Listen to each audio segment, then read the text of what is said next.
Welcome to the Sourkoolaidshow. I'm your host, Dan Paul. You can call me DP.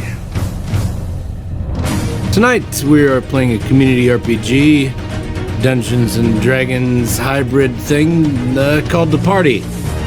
It's a management of a D&D party. Most of chat is dissected into 4 parts, 4 factions. They control certain characters in the land of New Belderador, a land that is created by the community, and yours truly. I will DM, you will play. Enjoy!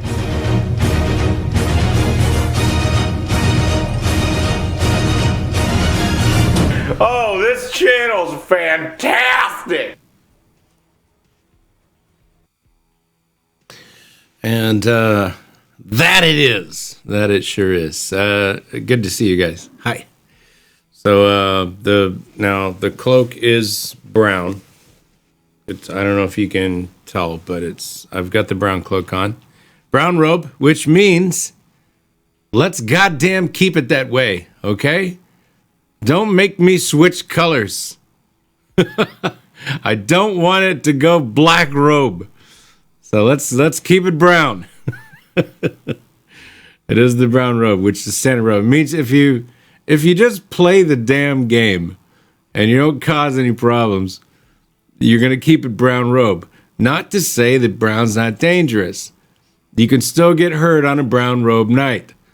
But a black robe night is nobody wants a black robe night. That means look out. The party is in danger. I could wipe all of you out.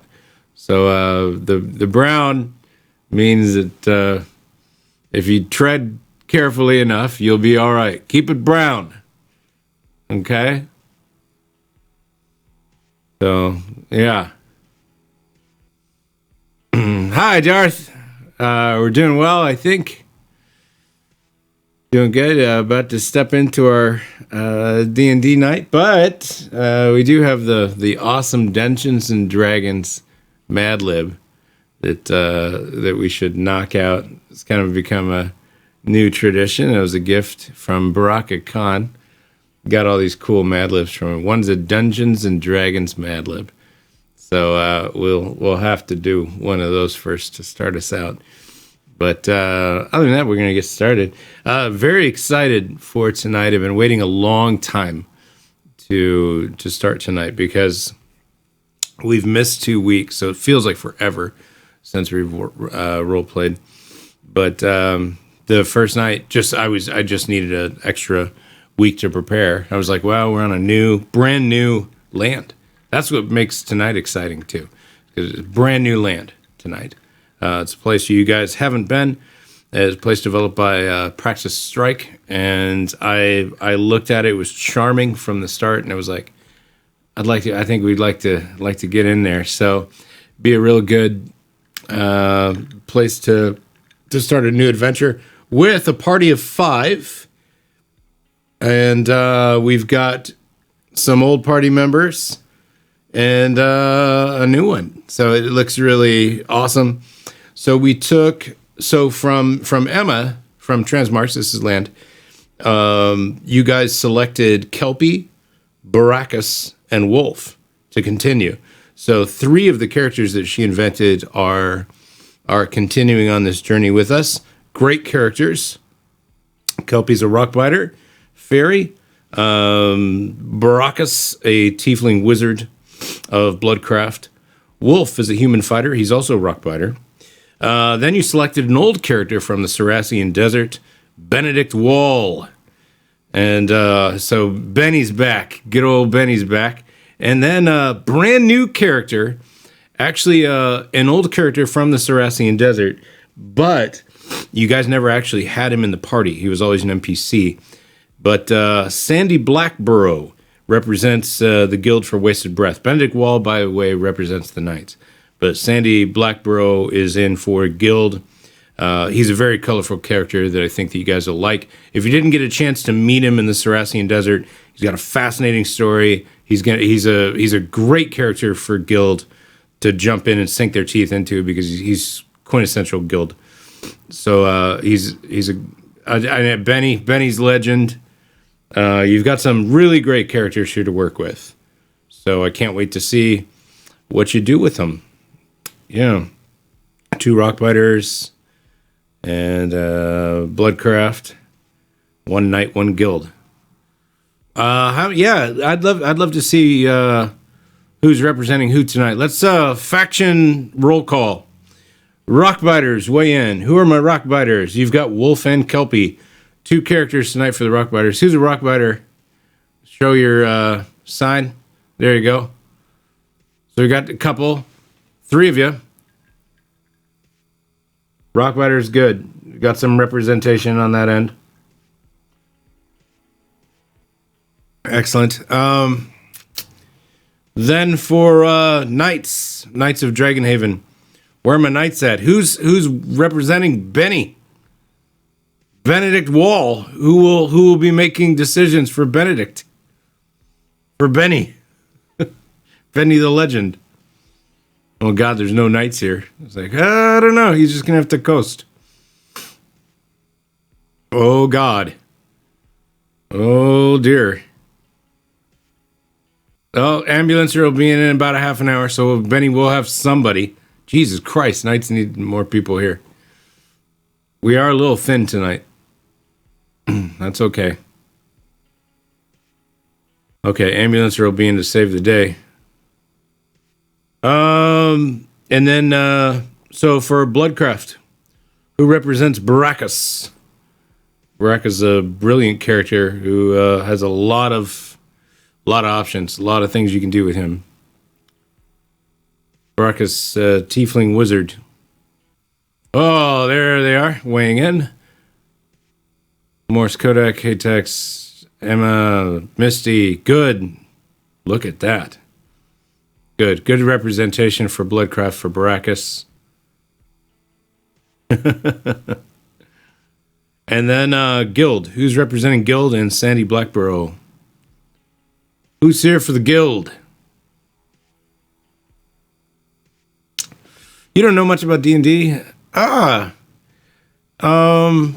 There's a couple Guild members in there. Good. Excellent. We got Millie, Dash, awesome Twitch name are in. So Sandy Blackborough. Cronside too. Good. So we got some Guild in here. No, D&D is Dungeons & Dragons is from many books. It's kind of complicated to go through the whole thing. I would say sit back and watch, but it's really it's kind of a tabletop game that we've made into this, and also this is kind of chair shaking. I know I'm kind of like I'm bobbing my knee up and down because I'm excited. So I'll stop. Is it distracting? But anyway, it's the game is basically played from some core rule books and just using some dice in your imagination. You can use like miniatures and stuff like that, maps and things. If you want to play here, it's very easy, and we have some things. There's a basic Google Doc with some rules. And there's a Discord you can get into, and then you just choose the faction you want. There are 4 factions right now, and the factions control the character. It's kind of like 4 teams, but you are all working together to control a single party and overcome whatever it is you're trying to do. So you all have to work through your differences to make sure that you can, overcome whatever obstacles that I throw in front of you as your DM. I kind of function as a storyteller and a referee in this. So,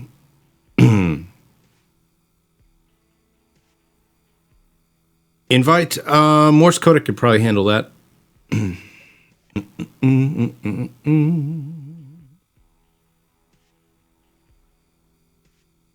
I'm sure Morse can get you a link. Work together, yeah. Working together. Is this from a book? The rules are. The story is completely, imagined and created by myself and using the characters that I create or that you create using lands that are created by the community right now that I kind of embellish and use. So a great deal of it is improvised, but beforehand I go in and I kind of carve out. You carve out like a best laid plans, right? But you kind of create an adventure, and if it doesn't go that way, it goes. Sometimes it goes another way, and the players take the thing a whole different direction, and you're like, okay, well, the adventure is going to be this now, and so you have to figure that out. But I'm pretty good about keeping at least a narrative. I like to keep it character-based, character-focused. But I've got goals and things, so sometimes we assassinate our own characters. This is true. Sometimes people turn on each other. Factions might turn on each other and fight amongst each other. It can get kind of gritty. Other times they work together, and you guys do really well. And because sometimes the threat to the world is bigger than the Avengers. So it's kind of like that. Choose your own adventure dice game. Yeah. But the important part is to ally yourself with a group of people that are like-minded in thought. So when you choose a faction to belong to, you kind of want to find people that think along maybe a similar lines, like and who are willing to play that type out.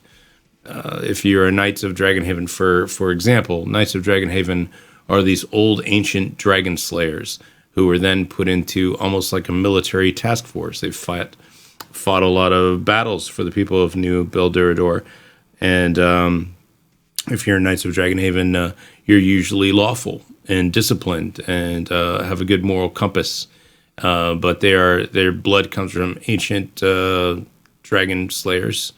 But they've got that inside of them. There's a sternness and a toughness and sort of a protective measure about them. And it's just it's finding, like, do I identify with that, or do I identify with this other faction who might be completely different and have other things in mind and come from completely different backgrounds? So you're trying to find a faction that fits who you are, and then and working with those people. And then if it doesn't work out and you're like, I think I might find myself more of this, that's okay. Then you just jump to the other faction. You say, okay, guys, I think I maybe belong here. So I'm going to go over here and work with this faction instead. So it's okay to do that. But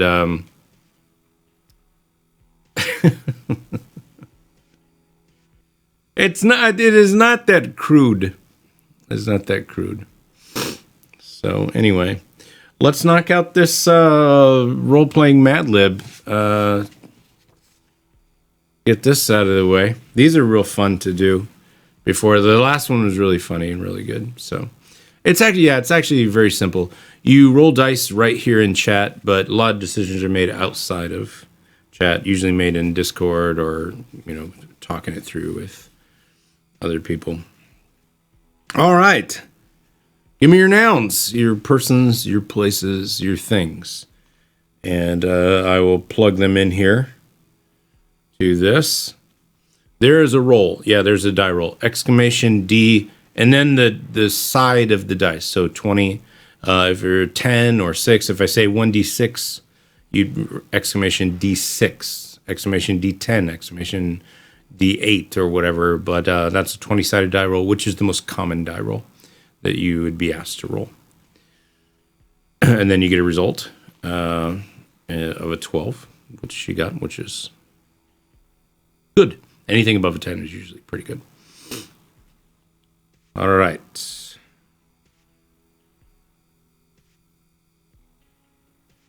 Nanny. All right.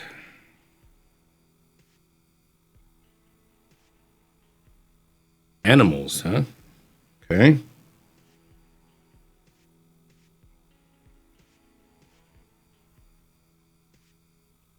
More nouns, persons, places, things. Have fun with it.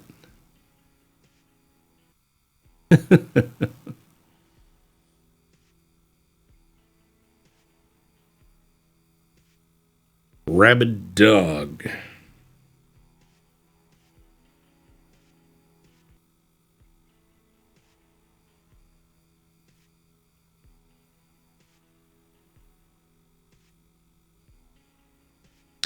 Hump your ass and to the left.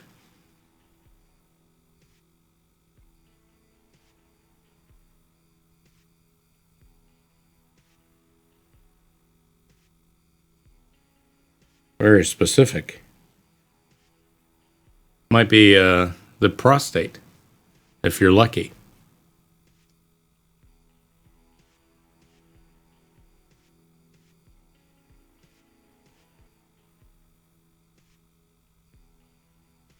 Teabag.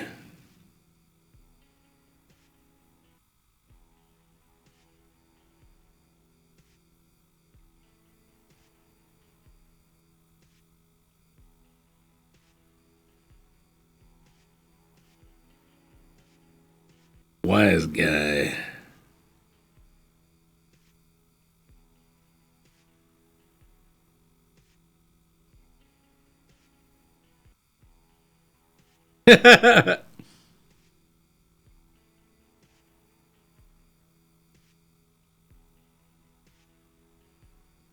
Back spasms.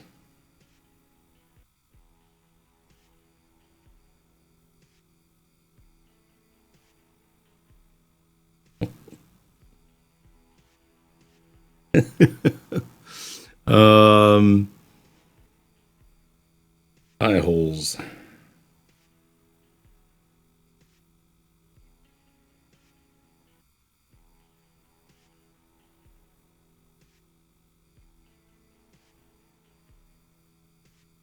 Ice cold beer. That's a good one.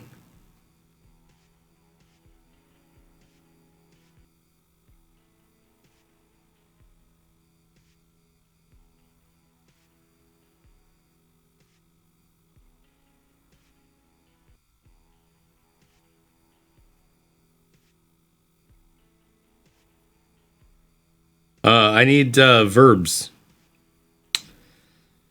What you doing? What you did? What did you done? These are your verbs. I need a few of those.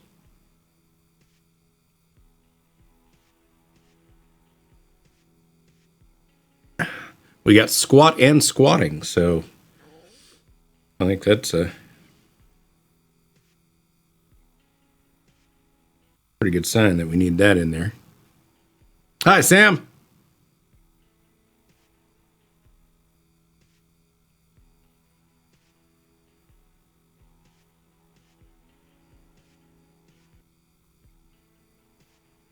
Can't use violating, but I can use violate.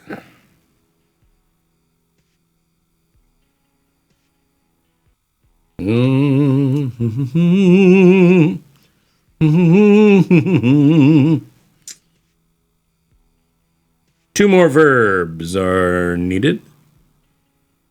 Trample. Okay.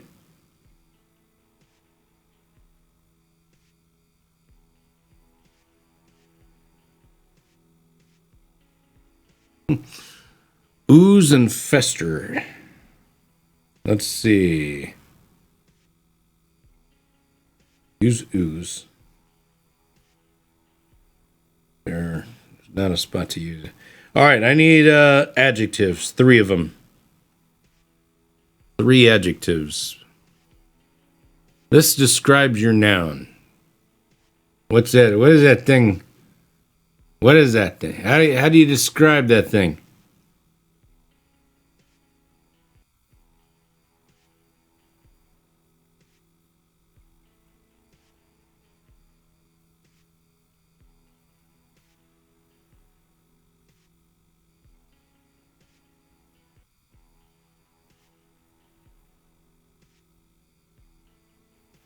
Here we go. Ill-conceived.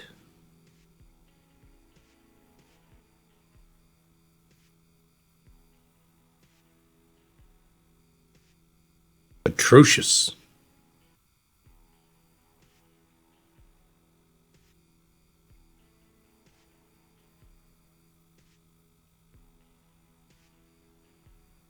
scabby. Scratch and sniff. I'm going to add those together.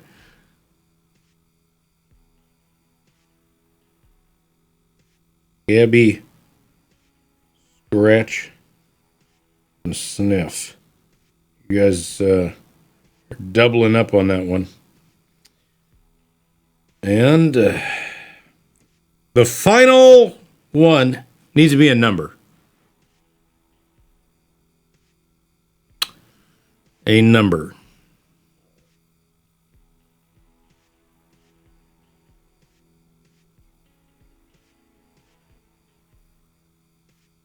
We use 4.5 billion so often.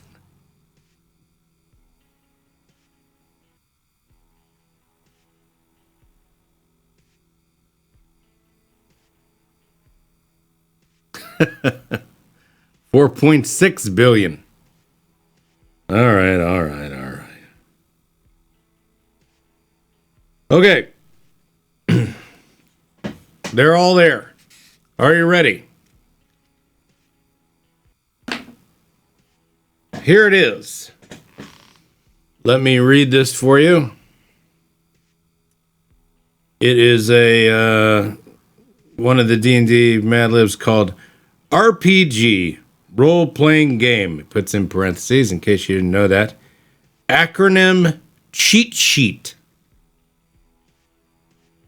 Okay.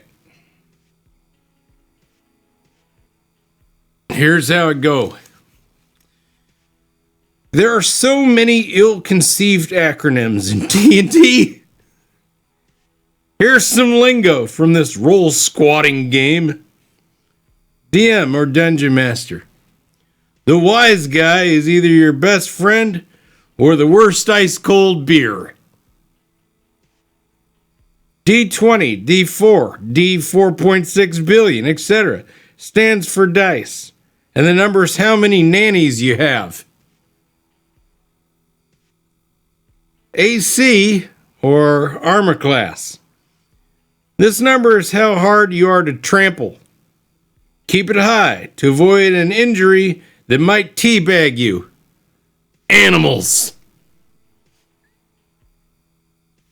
NPC, or non-player character. These are the DM's atrocious puppets who violate you through the world. AOE, or area of effect. Some spells or back spasms can reach as far as the eye holes can see. That worked out really well. Others only affect those standing within a small rabid dog. A critical.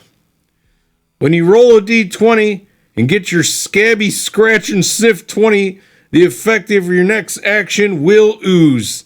If this happens, congratulations. You're up your ass and to the left. That's it.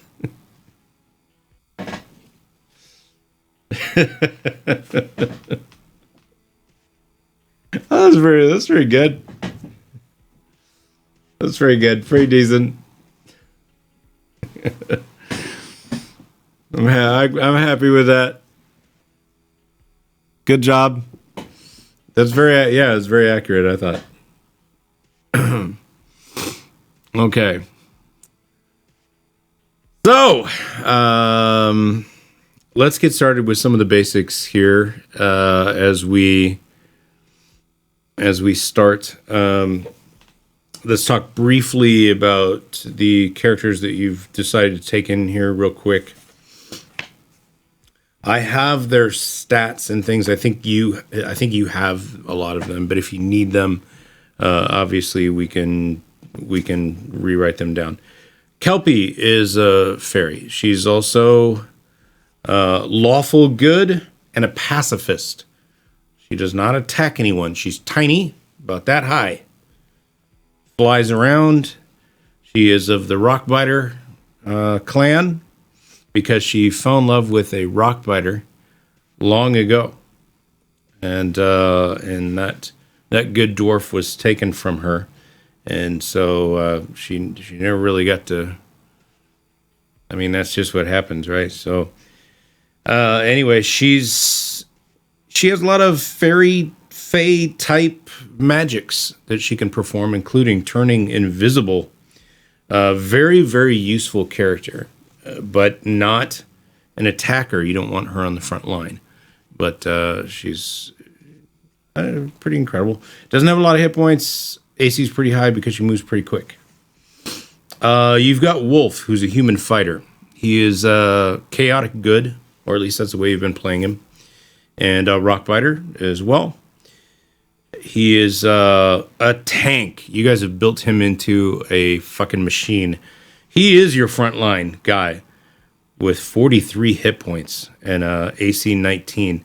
And if he's wearing that magic fleece, he's immune to slashing and piercing, but his AC drops to 16. He's pretty. Oh, it might be is my cam jittery again? That's probably the cam. Seems to be I don't even think it's the cam. I think it's it could be my the what's it called, the card that's down there that is plugged into. He has a longsword called Chosen, and basic human fighter stuff like Action Surge, Second Wind. He's a battle master. Pretty tough, though. You guys have built him into a very tough character. If you need muscle, Wolf is kind of your guy. Very soft-spoken, doesn't talk a lot.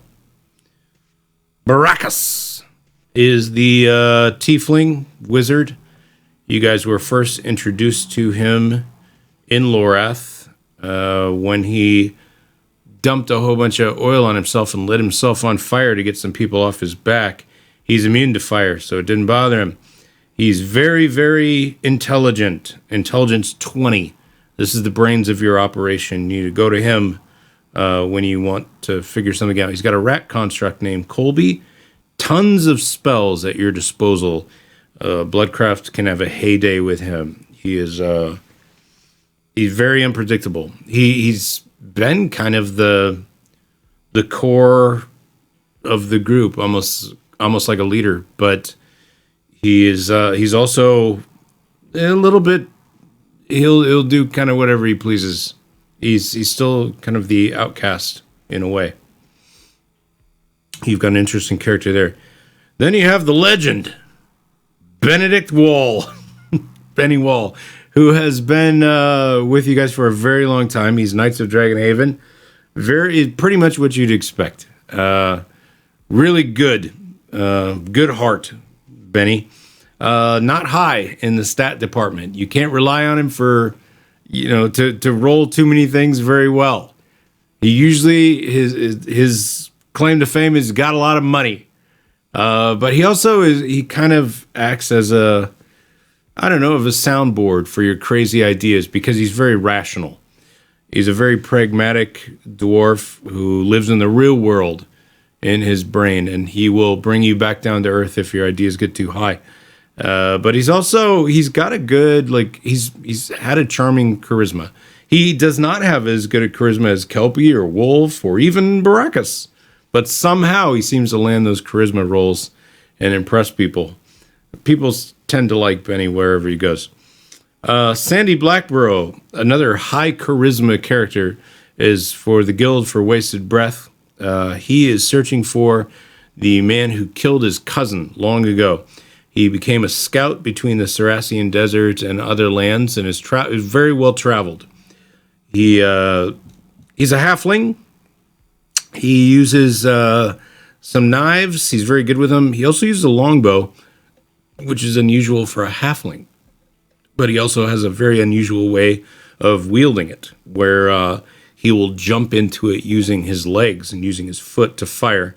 And he's an interesting character, very colorful, kind of gets done what he needs done. He's used to delivering packages here and there to places, and getting paid a good deal to do that, to escort people to places and to move things around in the underground, in the underworld, so to speak. So he makes a good deal of money that way. tricky character. But that is Sandy. You didn't know that about the foot thing? Yeah, he's got a longbow and he dives into it and pushes his leg forward, pulls back and shoots. He pulls back the arrow with two hands. He's got his leg on the bow and fires off that way. And he's a pretty damn good shot. So he's a little bit different way of operating that. Only when he needs it, though. Okay, those are your characters. I will now take you into our land, our brand new land. We're going into the Blood Basket Fields. I believe I have a... So this is land... Okay, so this is land 23 here on the map of New Beldorador. Now look just in the center of the map. And you can you see it right there under 21. There's 22, 23. 23 does not have a major city, which means you cannot switch party members at all. So if you were to find someone or somebody dies or something, you're fucked until you get to a new land. You are out. This is the crew you are working with. If you lose someone, you lose them. But you do not gain anyone here because we don't have a major city in this place. It is land 23, kind of just below the division of 21 there, dividing the northern and southern hemisphere.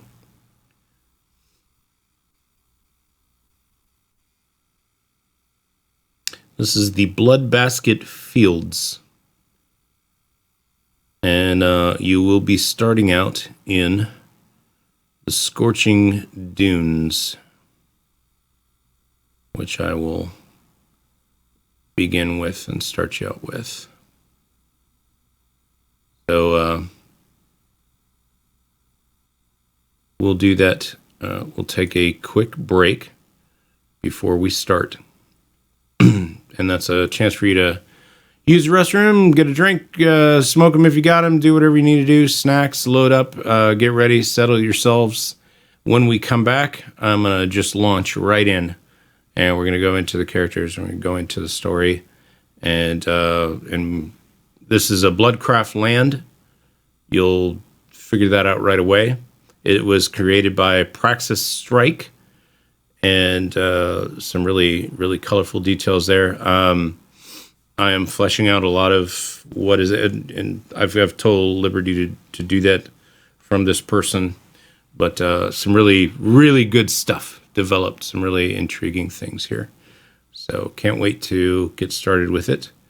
And when we come back, we'll start it. So I'll give you about 5 minutes to get settled, and then come on back in and we'll start.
ground is shifting and unstable.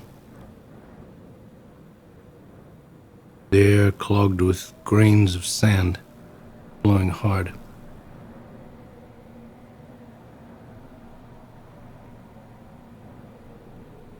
I'm gonna get blown away, says Kelpie. Come here. Wolf grabs her, pops him onto his shoulder, pops her onto his shoulder. She holds onto his hair. Your hair's getting a lot longer, Wolf. You should wash it, though. It's hard to hang on to. Slippery.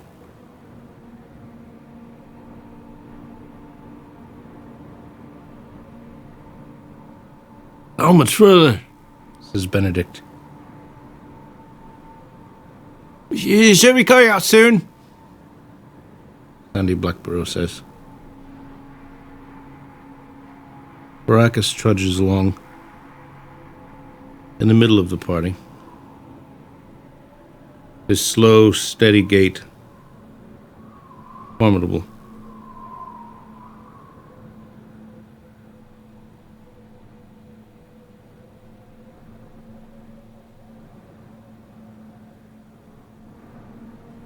Where I come from?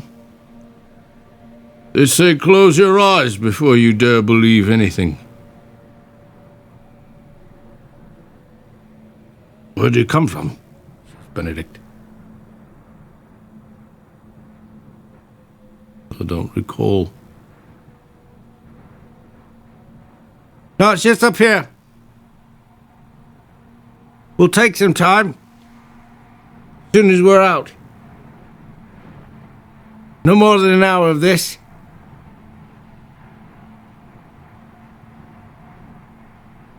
Party staggers forward from the scorching dunes.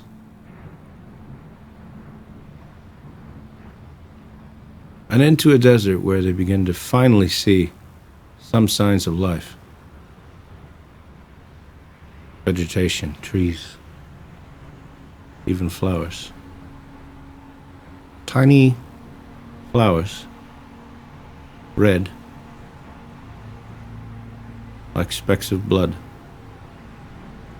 on the floor. Look, Wolf, says Kelpie.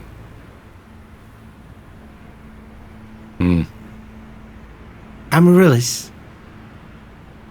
That's the name of this flower. It means good luck. I think this will be a good place for us. For us? Well, yeah, I mean,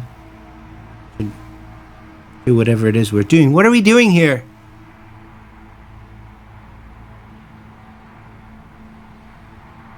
Good question, says Benedict. Sandy says, There are a lot of reasons to be here. Visiting Thorn, one. Grove of Dowell. Lots to explore. I've business in the Grove. You know the wizard there? They say he could have lived anywhere. He was making a place for himself. There he could make a place anywhere. Well, home is where you hang your helm, says Benedict. When the wind lets up, they're able to gather and find a thin road. There are plenty of the red flowers that Kelpie described, the amaryllis. Some of them are beaten into the road, giving it a very red color as it winds its way through this land.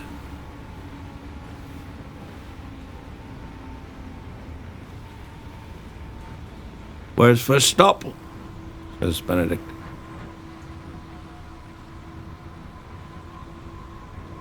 Well, that would be De Palma's Rest.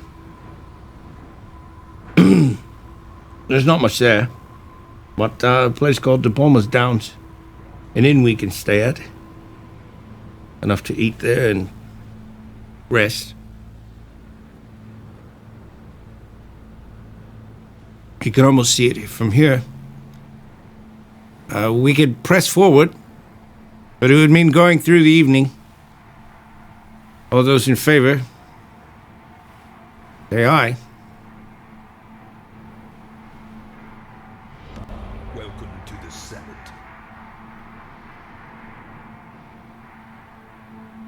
All right.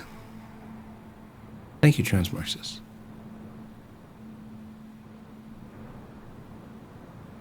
Appreciate it. You may continue forward to De Palma's Rest, which is kind of the first outpost, but you would have to travel into the night. So let's say it might be evening or around dinner time now. You might not arrive till past midnight in getting there. Would you like to continue to travel, or would you like to set up a camp here and hit up this place in the morning? And that'll be up to you guys. I can put up a poll, a straw poll if you want one, or you can kind of make a decision in your Discords and make a decision here in chat. Maybe you don't need that. Maybe everybody kind of is feeling the same way. But go ahead and weigh in.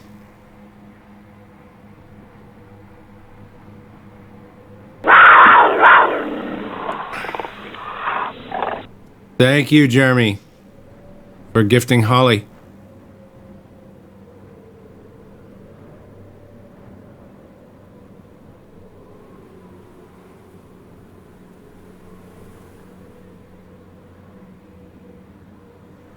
About 6 hours. 6 hours time for travel.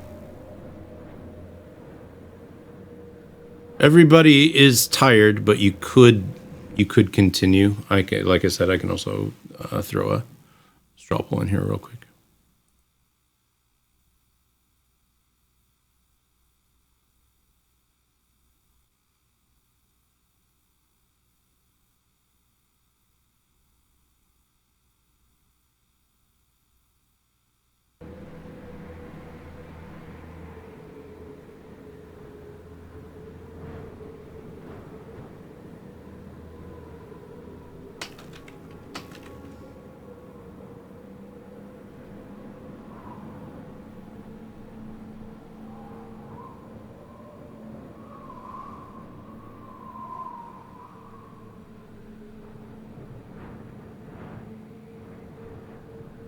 You can put that in chat.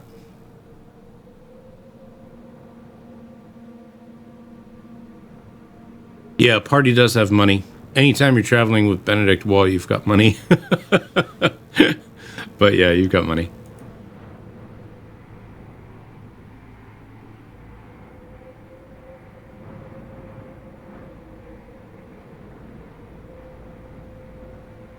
You'll get there around midnight, likely.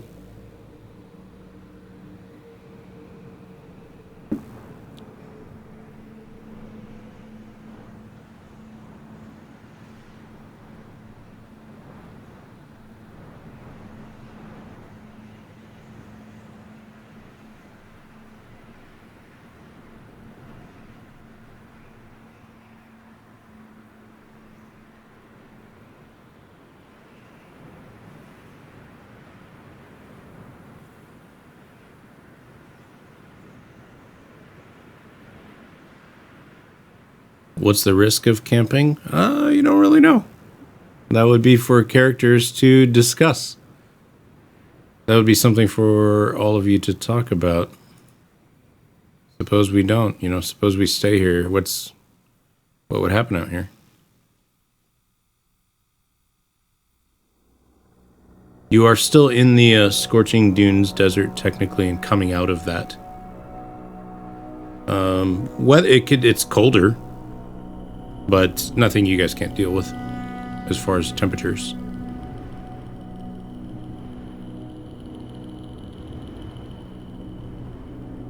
Right, looks like we've got the votes are in.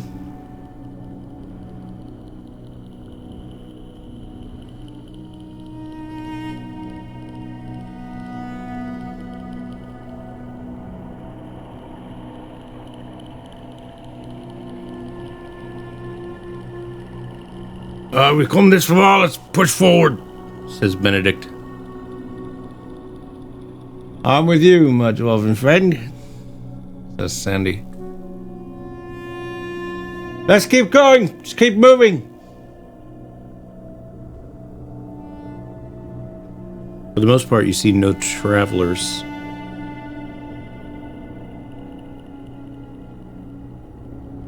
Road's kind of dead.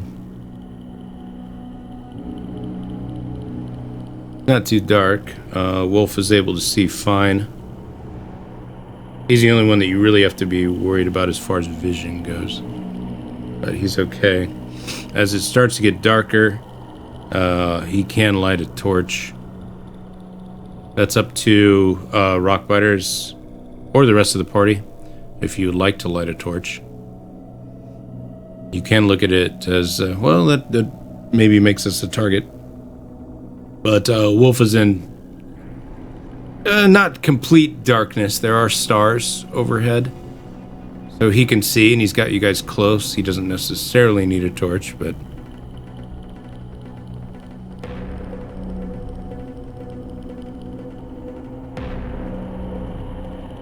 Everybody else has night vision.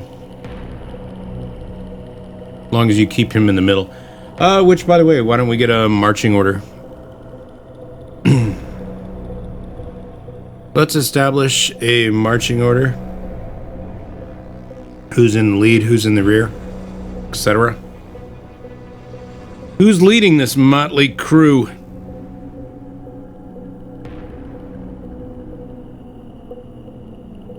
And who's bringing up the caboose?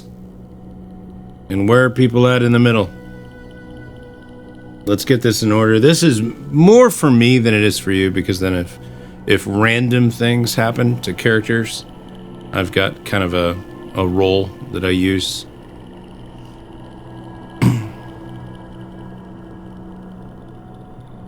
So it's up to you guys to establish that order.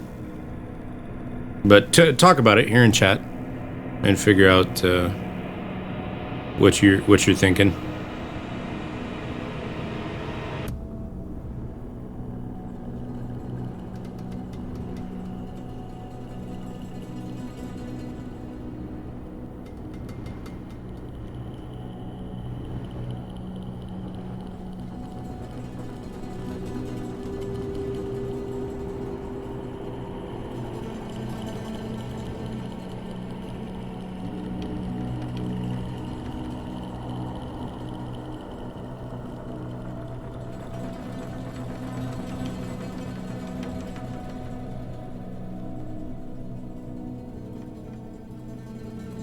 Leadership seems to be bouncing around between Sandy, Benedict, and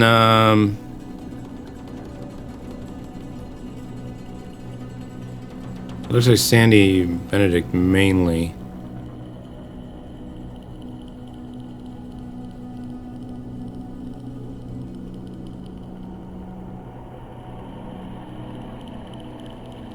Benedict leading.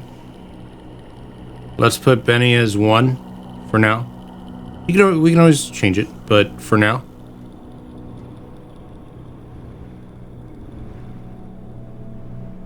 Benedict in front.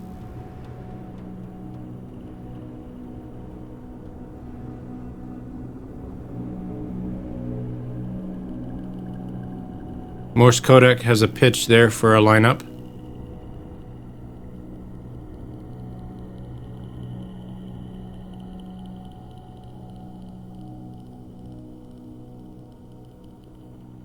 If you're good with Morse Codec's lineup, just type yes. If you'd rather do something else, type a different lineup.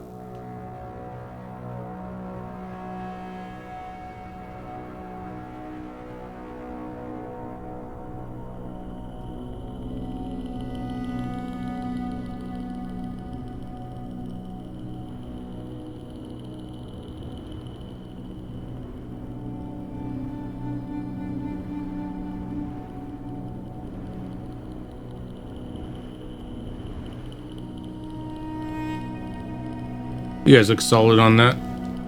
Okay, so I'm gonna write that down.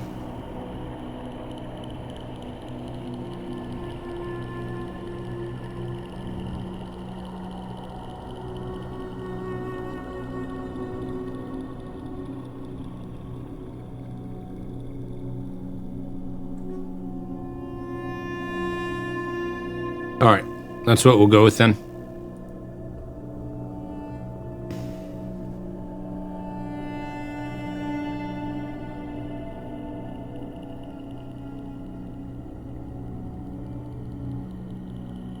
Before long, you've come to a place where you're probably only a couple hours out now.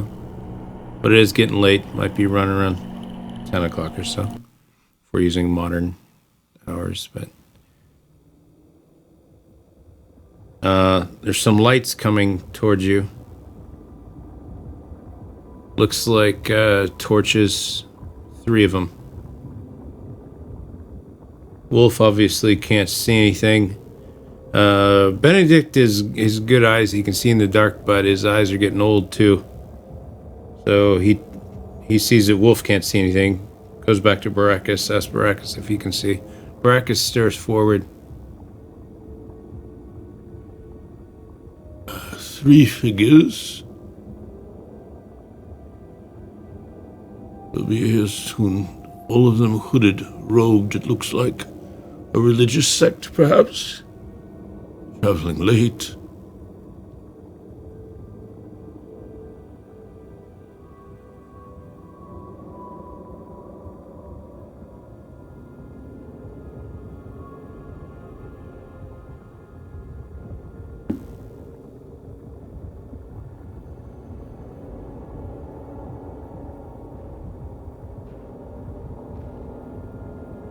Kelpie can see them now too.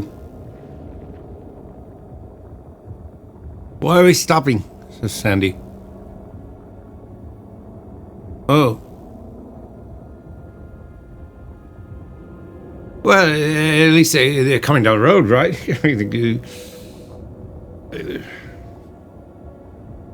Totally harmless. Huh?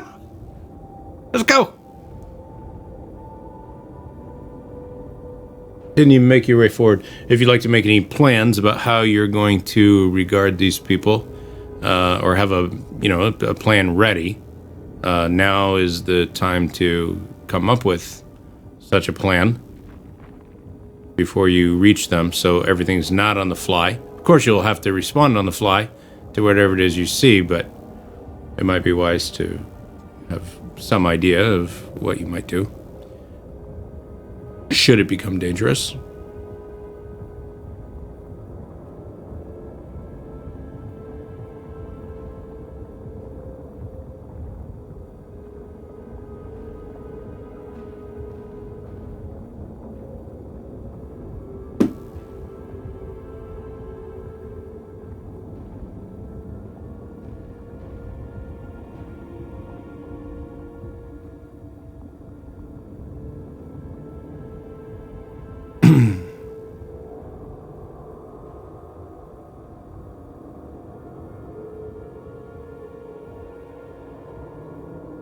Rose.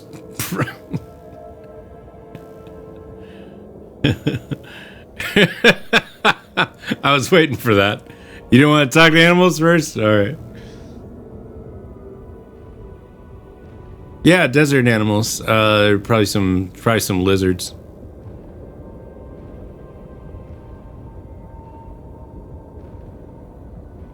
Cross-eyed, did you get your bed today? You're padding to help your bed. Keep heads down.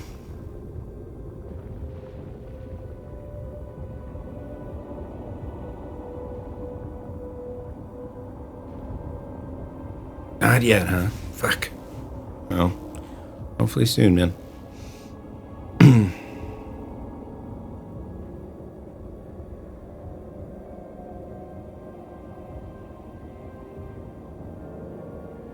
Any other discussion on how you agree to meet this party of 3?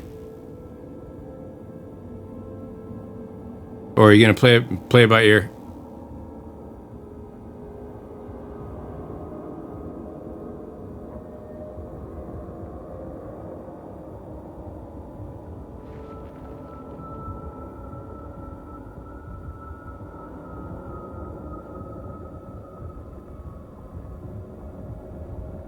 Not a lot of places to hide out here unless you just completely scatter into the desert. You might find structures, but it would divide you all to hide. Can Baracus make someone invisible? Kelpie can turn invisible by herself. But Baracus could, yes.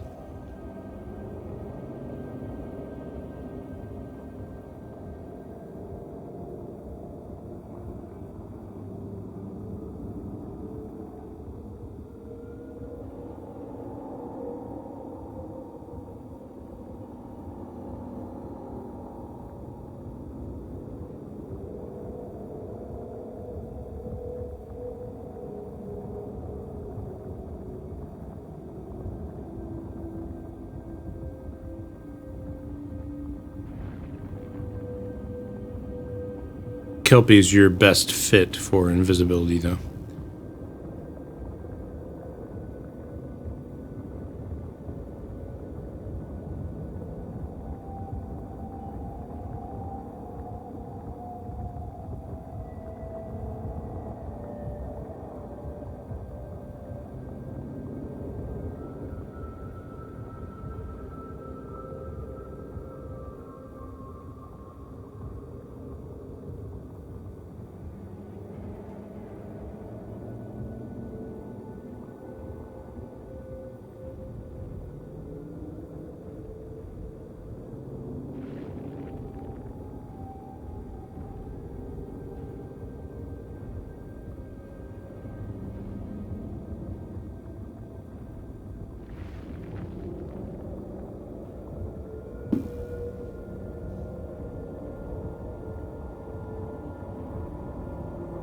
I'm leaving this up to you guys.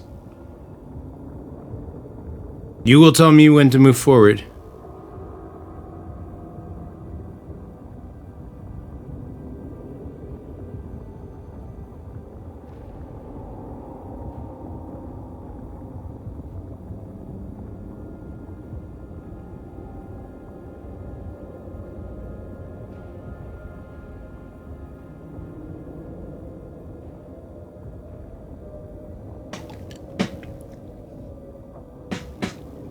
That's wise, Punxsutawney.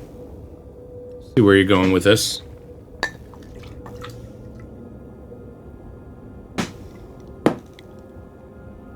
A practical question.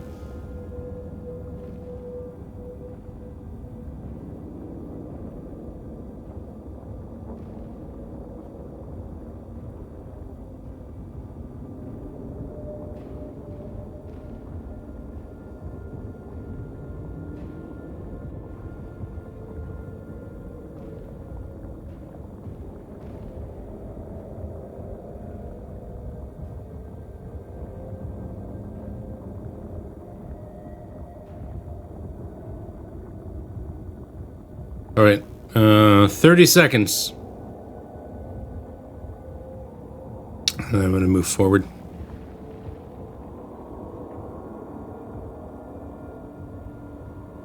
Taking into consideration what I see here in chat. But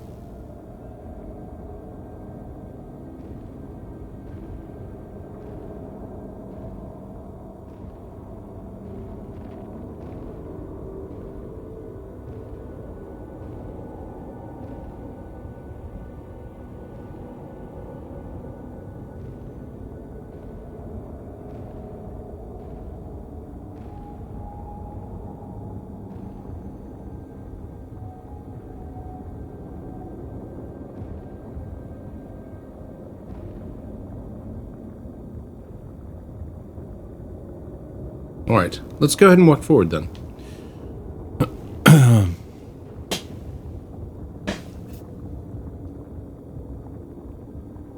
Kelpie, says Wolf. What? Be scarce. Just people. What, like they'd never seen a fairy before? No. Fine. She goes invisible.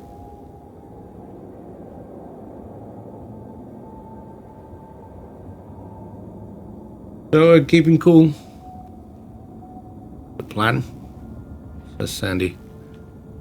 Everybody walks forward. Pretty soon, the three are in front of you.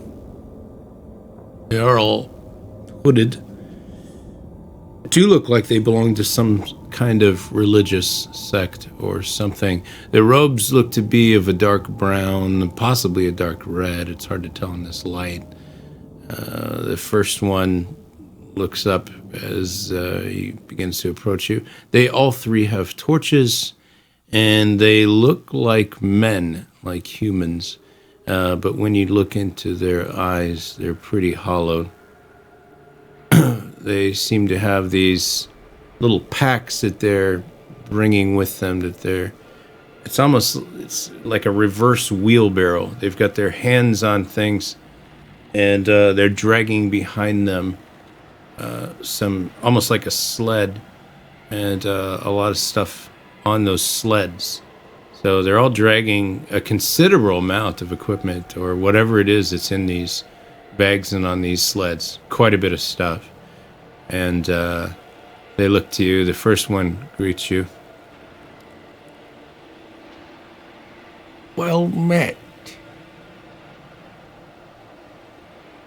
I assume you are looking for adventure in these Redlands. A bit late, isn't it? But of course, you could say the same about us. Although, the moon empowers us in these lands. You maybe not so much.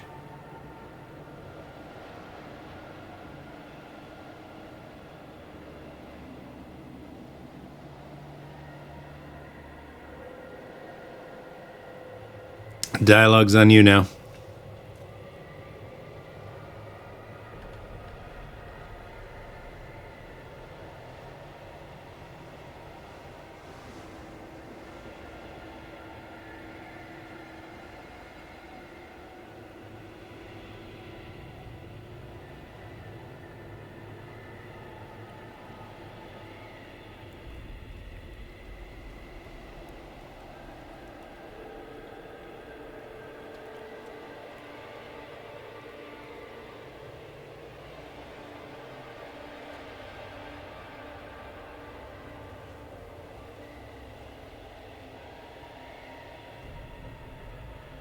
Go ahead and make your check, Morse Kodak. Guys, if you're going to make a decision for your guild, do just what Morse Kodak did right there, which is use your guild symbol before and after as if quotations. That makes what you're doing official for your guild. Please talk to your faction or whatever before you use that, because that means that I'm going to take that at face value and do exactly what is... It means you've come to a group decision that you would prefer to do that. So, Baracus, intelligence check. Go ahead and make the roll. And it's a 7. Okay, he does have a bonus of 5, so that ends up being a 12.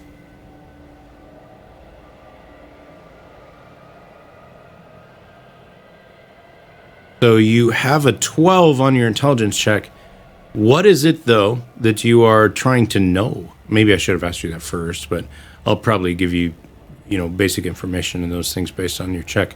What is it that you're going for, though, with that check?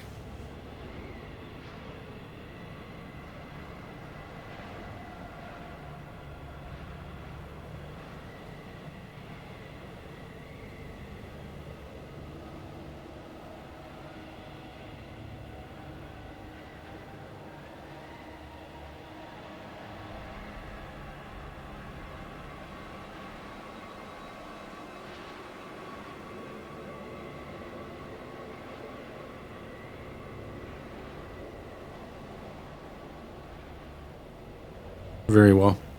Hey, Tex, that is a good greeting. It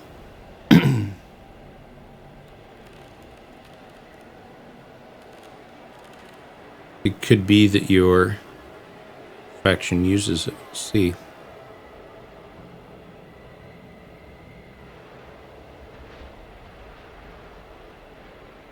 From that greeting, I would say that you're not going for anything aggressive. Alignment. You're trying to figure out alignment. Baracus does not recognize them as anyone that he has had any kind of dealings with. He an alignment check would that's more of a wisdom, because he's actually probing for kind of their intention. Little hard to do that when they haven't really spoken too much. All he would get is kind of a cold instinctual read on them. But for the part of intelligence, he doesn't recognize them as part of any, Bloodcraft faction that he would know about, or that he would study about. He doesn't see any insignias on the robes or signs of anything that would tell him who they are. All they have is these kind of deep colored robes. They are a little thin, and that's about all he can really gather from them. He can tell they're all human, that they're a little thin, that for how thin they are, pulling these heavy sleds would seem quite a duty. Like that he's surprised that they're moving along at the rate that they're moving, being able to pull those sleds.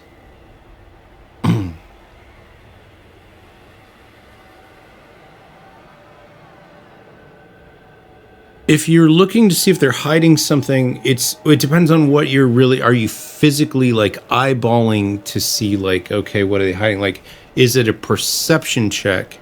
That would be more perception check, or is it and both of these are actually wisdom checks, or is it like, are you trying to like kind of look through their faces and be like, they're hiding something? Like, are you trying to probe them like you would like a criminal inside of a room where you're like, he's lying to me kind of thing? Are they hiding something? So it depends on which one you want to go with, but both of those happen to be wisdom checks. Intelligence check, probably not going to tie together anything for you here, because all you're seeing is three guys in hooded robes,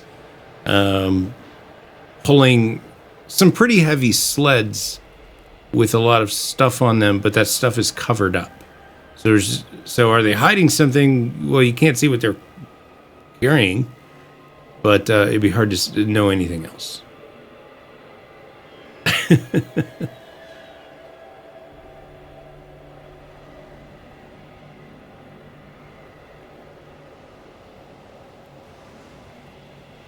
Intelligence check would be more like, how does this thing work? Or what is this, like if you found a piece of machinery, like how does this operate? Or why would this be set up here? Or, that it'd be more like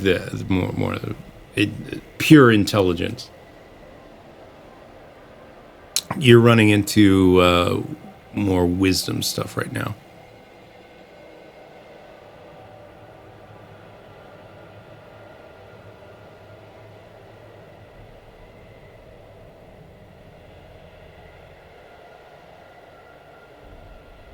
Or what's on the sleds. But the sleds are just covered and covered and strapped down, so you can't see what's on them. But it looked to be like it would be pretty heavy, even though they seem to be moving at a pretty normal rate.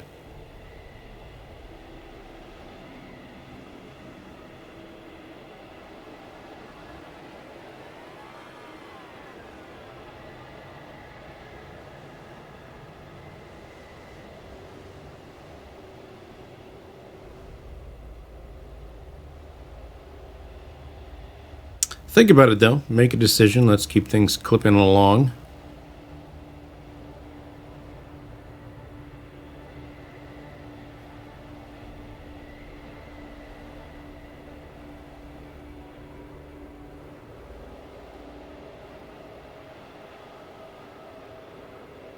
Could ask them about the adventure they speak of.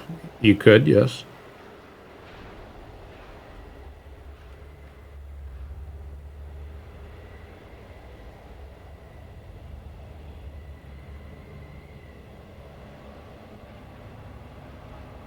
In the interest of advancing things quickly, I'll go ahead and move that forward with Baracus. Adventure, you say? I didn't think of this much as an adventurous place. We were hoping to settle and rest our weary bones. Oh, yes. Plenty of rest to be had here. An eternal rest if one seeks it. We'll be on our way. Good luck to you. Oh. Do you have a place to stay?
The nearest inn.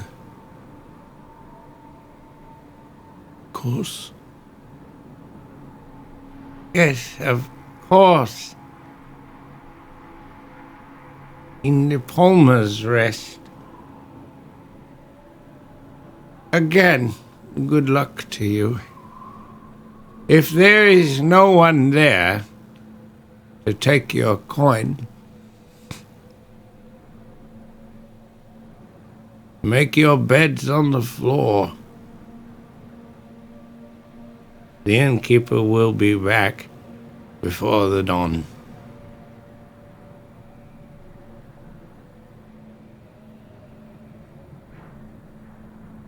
Very well. They begin to move forward.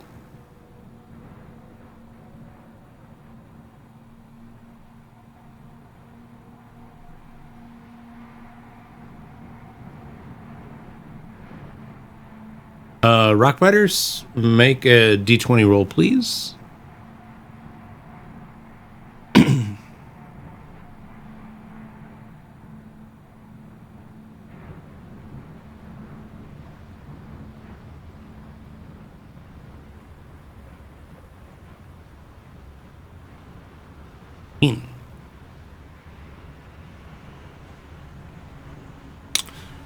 Kelpie appears on Wolf's shoulder. Boy, you guys are talking? I looked under those tarps. It's all bottles. Bottles of blood. These guys are towing off bottles of blood. Just saying. Thanks, Kelpie.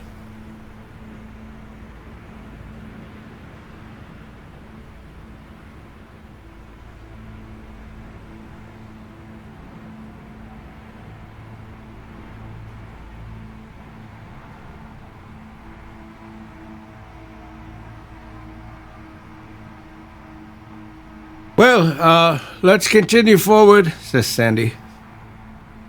Come on, guys. Forward. Let's get to this inn. I'll need to get a few drinks in me before I can get some slaughter.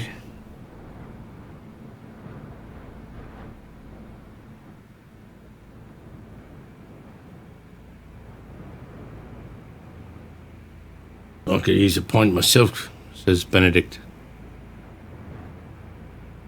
Hope I didn't keep your ears around. Otherwise, I might help myself to the taps.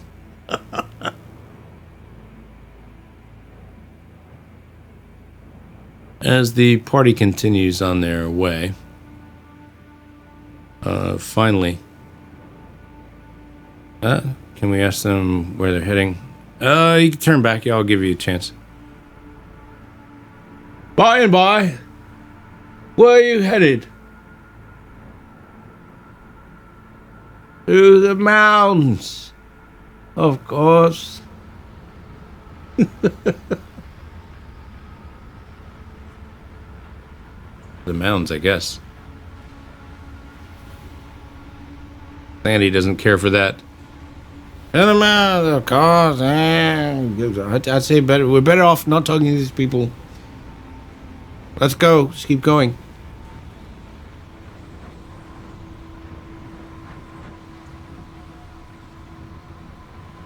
You reach Diploma's Rest.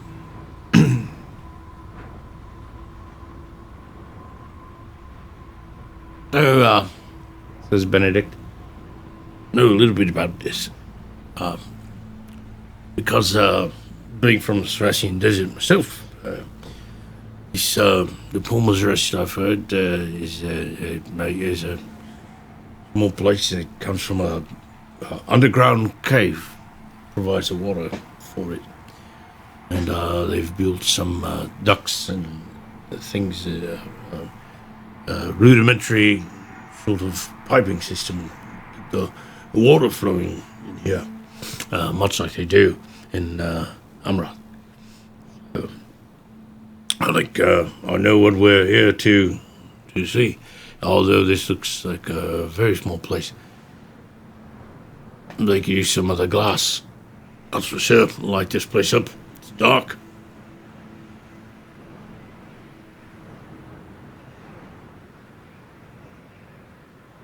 He's, says Sandy, similar.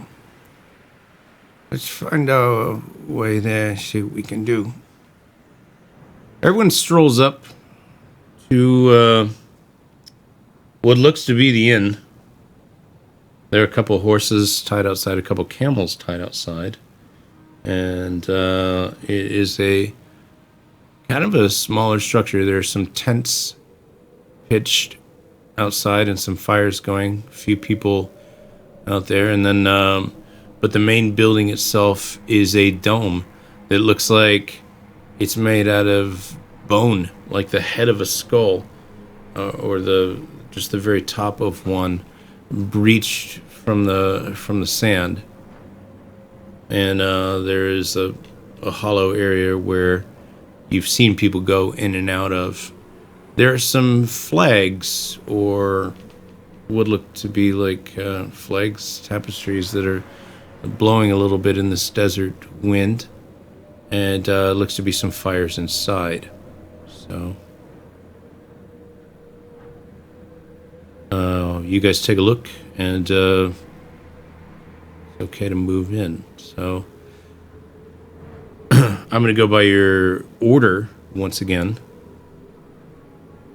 And the order is Benedict Wall being in the lead. So Benedict coming in first, and we'll follow you. Benedict scoops in. Hi. Oh, hi. It's better lit inside, and you can see that there is a kind of a cozy little area with some chairs and what would be maybe an area where a host might come to, a little sort of desk area, or at least there's a countertop. There is a woman there with blonde hair and blue eyes who sees Benedict and smiles. Hello. Hey, it's good to see a friendly face. You have a beautiful smile. My friends and I here like to have a room. We have a few places that you could tent up along the outskirts of nothing inside. Nothing inside? Really? No, they're occupied. Some men came into town and they've taken up most of these quarters, but you may rest on the outside. Well, that doesn't sound too comforting to be out there in the wind. Nonetheless, it's the best we can offer. We do have someone who scouts around for you, so that be assured you won't be robbed of anything. Won't be robbed of anything. I don't know about this. Let me talk to everyone. Wolf, how do you feel about this? I don't like it. Who are these men? I don't know. I didn't ask her. More the same people who we passed, perhaps. Perhaps. I gotta ask her. Who are these men that have come here? Oh, that's not my business. Well, I mean, what do they look like? Are they wearing hoods and dark robes and things of the sort? Yes. Yes, they are. But it's not mine to ask them about. All right. Thank you, though. You're a real peach. He says, guys. Let's tell the others.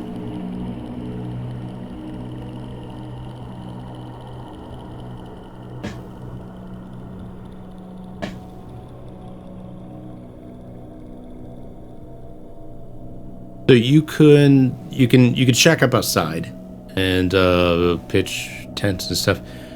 From what it sounds like, there's someone will come around with security, but you can't help but remember, that the guy that you had talked to had said, like, if the innkeeper's not there, he'll be there come the dawn. And all you did is talk to this woman. And there appears to be more of these hooded people here taking up the rooms. So, hi, Hales. Hi, Hales. Thank you. Thank you for your support. Good to see you. DP, you still on the grind. I'm not sure what that means. Am I still on the grind?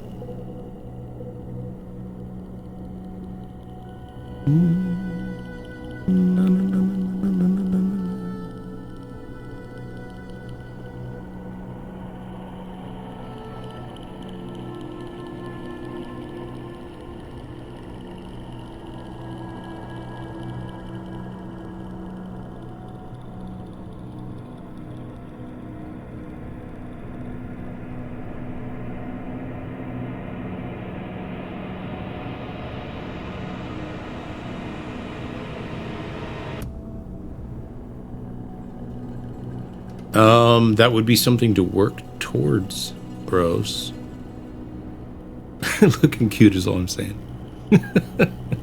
Well, thank you. I appreciate it. I wasn't sure what on the grind. I was like, looking, are you still on the grind? I appreciate it.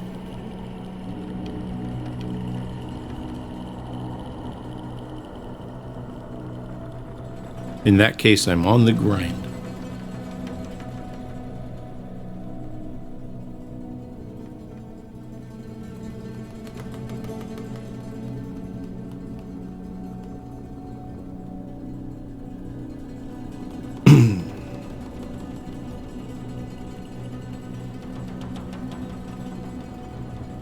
Kind of yours to go from here. And if the pacing is slow tonight, don't worry about it. It always starts out kind of slow. Storytelling in a new land always starts out a little slow as people begin to learn about things and pick up the process again. Also, it's been a while since we role played. It's been about 3 weeks since we got to role play, so we're not in our normal quick rhythm anymore, but we will be.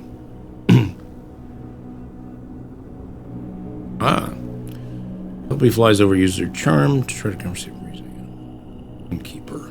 Okay. All right.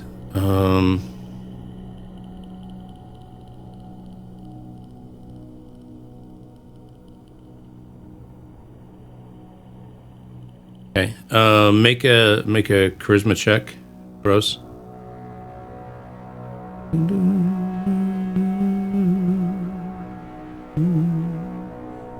Oh, our peers are chat. It's everybody here. A lot of them talk in Discord, and then they make decisions here in chat, or they talk a little bit here in chat, but I'm DMing for the community. So everybody here is actually playing. Well, Hales, I'm glad to hear that. I'm glad to hear you're doing a little bit better. Never apologize for not being here, though. That goes for any night. Never apologize for not being here. I'm happy to see you when I see you. You know, you never have to say you're sorry for that. You're here when you're here, and I love to have you here when you're here. 18. Hey, you guys. Hey, guys. Hey, you guys. Yeah. So, my name's Kelpie. We just got here. We're new in town. What's going on here? How come you guys are camped outside and not inside? Who's these people taking up all the rooms in there? Well, Kelpie. Kelpie. Kelpie. We're headed off into the desert. The people inside this is common this time of year. People come here and they raid the lands for blood. Trade, go to farms. A lot of butchered animals here, and they take the blood and use it wherever it is they're going. That robed crew, they're here on time. 'Tis the season. And the butchering of the animals around this time, they're collecting as much blood as they can. This land is rich with blood, after all. Thankful it's not ours, right? Yeah, right. Okay. Anyway, I was just wondering. He flies off.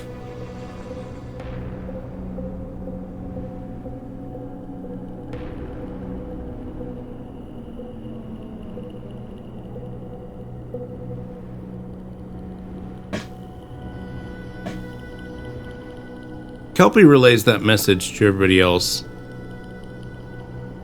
So the people here are just getting blood because apparently it's that time of year. So they get the blood and then they take it to other places, and then I don't know if they're selling it or using it for magics, good or evil or what. I mean, but that's what's going on here. So we're just coming during the busy season, I think.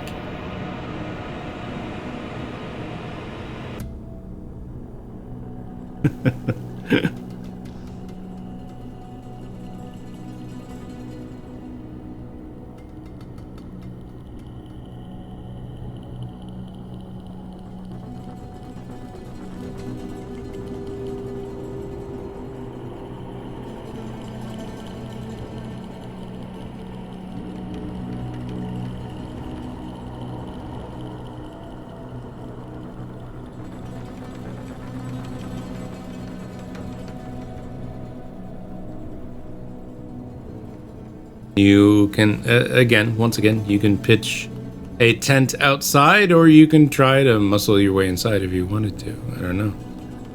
Or you could go someplace completely different. That's really up to you. Yeah, you can get totally away from here if you want to, and keep moving inside. You are, as a group, quite tired. But if press on you must, then press on you must. So.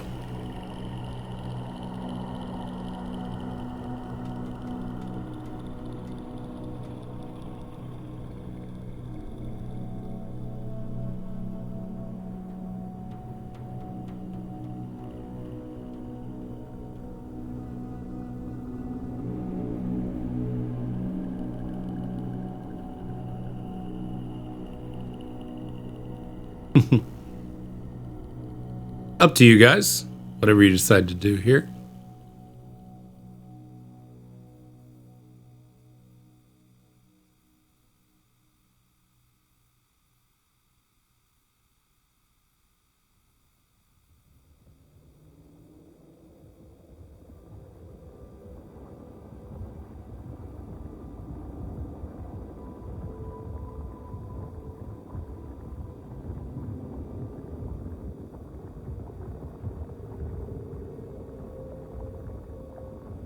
I don't know.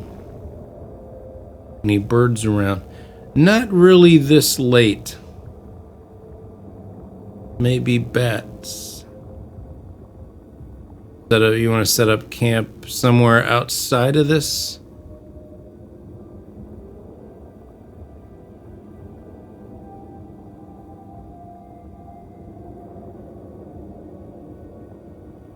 You could probably make your way further in.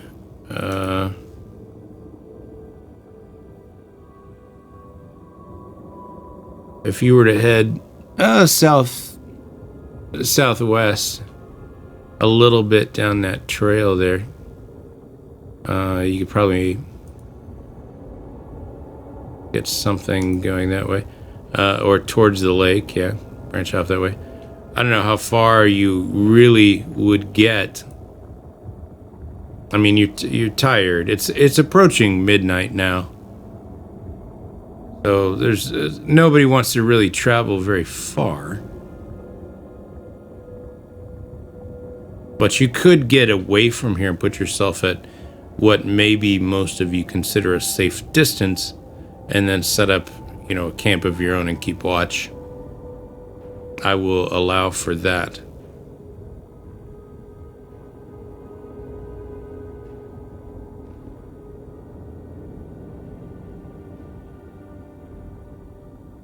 So let me give you I'll give you a poll.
Hopefully that'll help.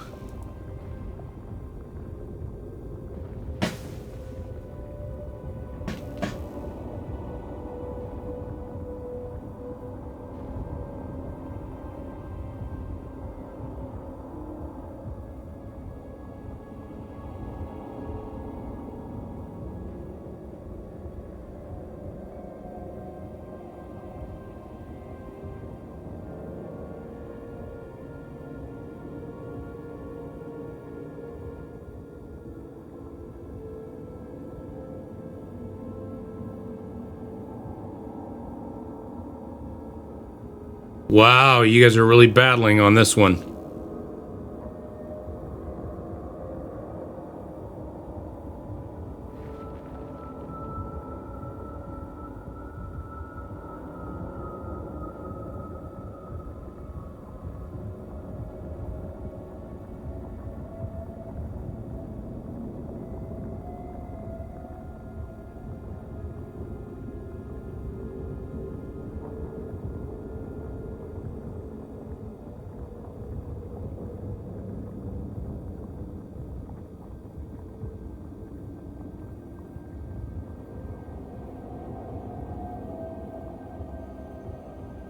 Give you about 1 more minute to weigh in.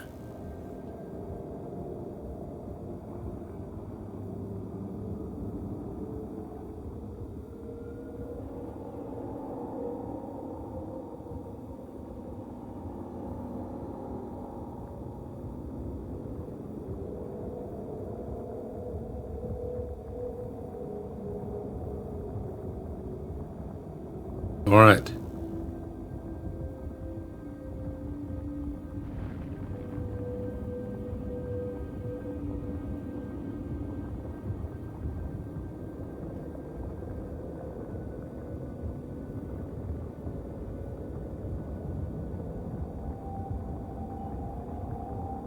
Benedict says, I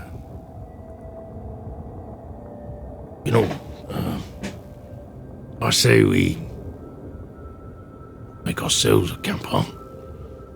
Come on, let Benny cook for you, huh? And cook us up a dinner, fine dinner. Maybe send someone in for some wine or ale. But I say we get that and go. Set up someplace else. I don't like the smell of this place. I don't like the iron and the wind. I don't feel good about sticking around. you and I are in agreement, Benedict Wall. Send someone in for some brews, and let's set up someplace else. We can always keep an eye on it. I don't like the way this feels either. I think you two are acting overprotective, but I will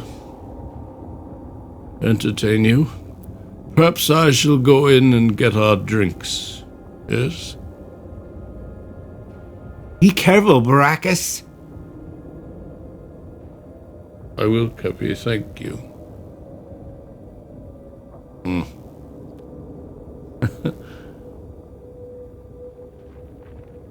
Baracus walks in. Hello, my good woman. Hello. We're going to need some skins of your finest wine and perhaps a few flagons of ale. Okay. Yes. It takes her a while to collect those things, but she does. Will this be enough? More wine. Yes. Yes, of course. Finally, when she has an amount that Baracus approves of, That would be...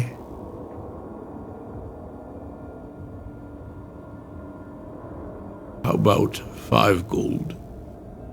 Oh, that's too much. Too much, sir. Oh no.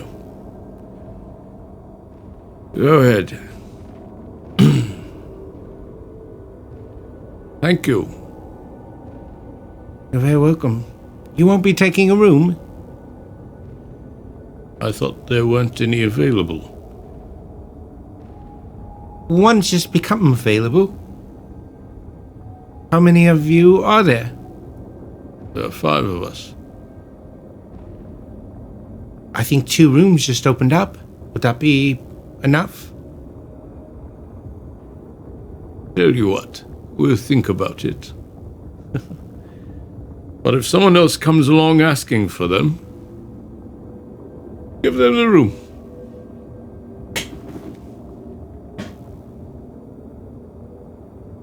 Baracus comes out. Oh, you wanted to inquire about the mounts? Okay, we'll put Baracus back in there. So, I heard something about mounds. Where would people be taking blood? Oh, to the mounds, yes. There's a fertile land, a fertile soil to the mounds. They will be depositing blood there, planting wildlife.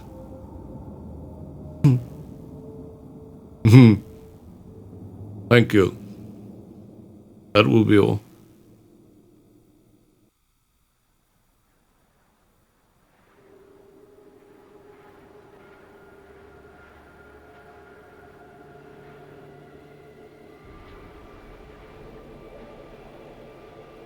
Baracus comes out and has plenty of wine and ale. He says, there are 2 free rooms that suddenly made themselves available. Not free per se, but unoccupied.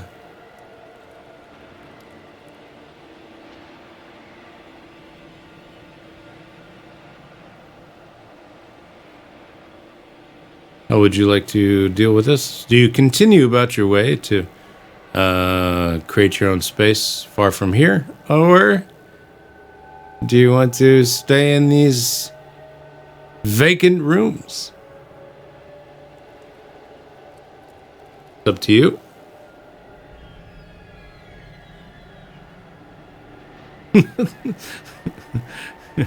I'll pull it. I'll pull it for you.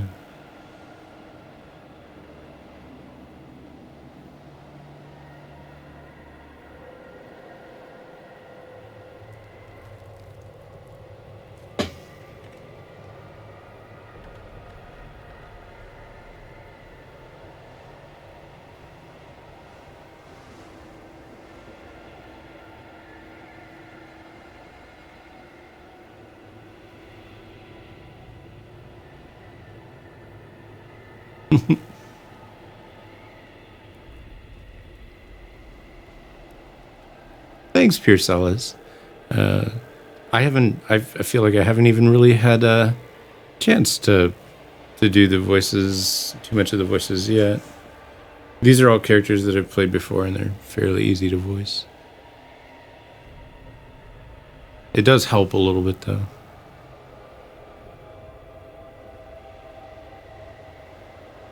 Ah, interesting question, Morse Kodak. Do we want dinner? Or nah? Because otherwise, you're just chewing on jerky, hardtack. I mean, you could possibly get yourself some food here.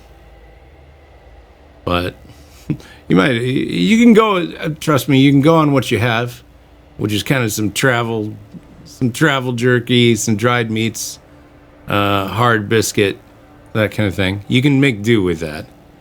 You don't have anything really fresh, though. Hardtack, the best tack. Hey, Ultra Loop, how are you? What's Benny going to cook? Benny promised his cooking. You have to ask Benny.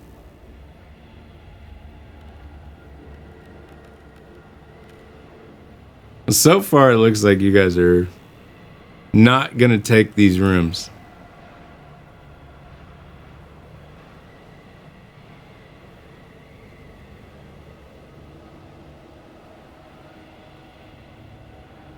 Hey, Rig.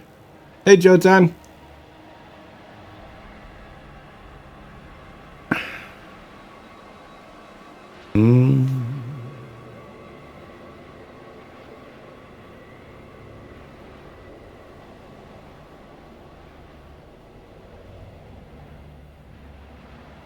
Well, Baracus didn't ask them, but you haven't left yet, so you could still go in and ask about food. You could go in and ask, hey, is there anything before we go, is there anything we could eat here, or do you have food here? That's possible. You can get some better food.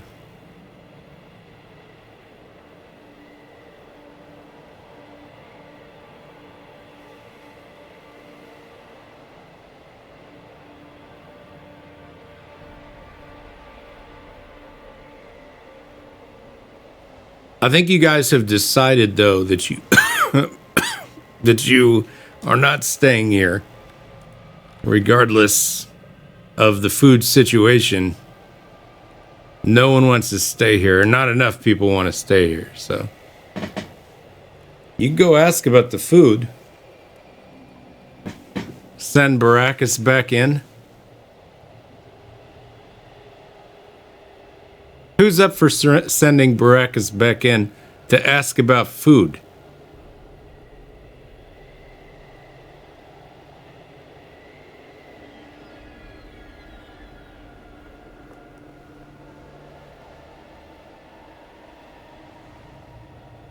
Okay, so some of you are like, yeah, let's say, you know what? Why not? Why not? Baracus, get back in there. Get your ass.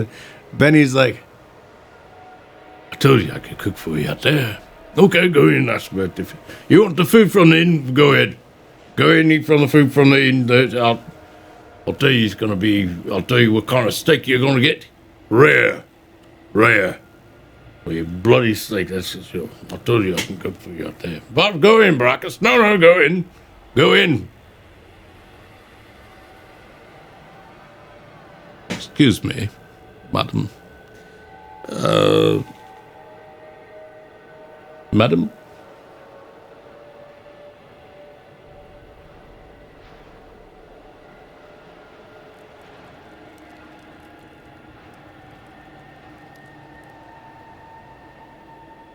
He waits.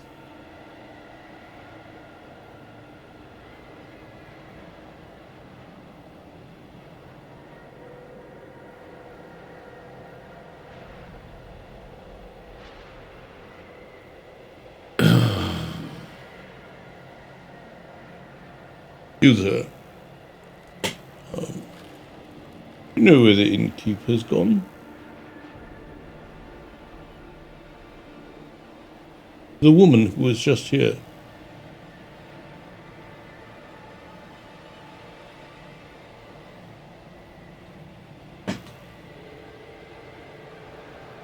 He comes out later. She's no longer there. I could wait longer, I suppose, but there's no one there.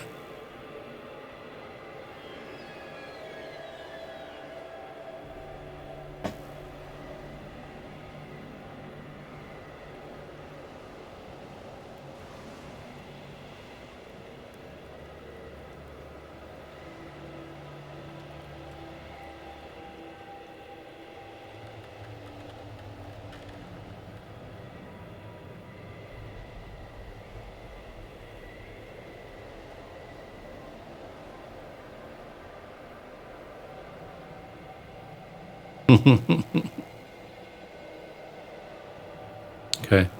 You guys take off in the other direction. You got plenty to drink. And Benny promises a meal. Off you go. You're headed, so you're headed in the direction of the lake. You're not going to go that far down. It would take a few days to get down there. So, but you are headed kind of southwest a little bit. And you can find a place sort of inside that green there where you can set yourselves up, set up a little camp, get a little fire going, and Benedict Wall cooks the most disgusting thing you've ever eaten. But I'm going to allow each faction to roll to see how they feel about it. So, each faction make an official roll, a d20, and see how you feel about that food that Benedict Wall has cooked up for you. Maybe it's the best thing you've ever eaten. Probably it's ass. You do have a penalty that I will apply to the food. It's not very good. His cooking skill is terrible. He's been living without a wife for a long time, and it shows. He needs to find himself a wife. Rockbiters are like, this is good.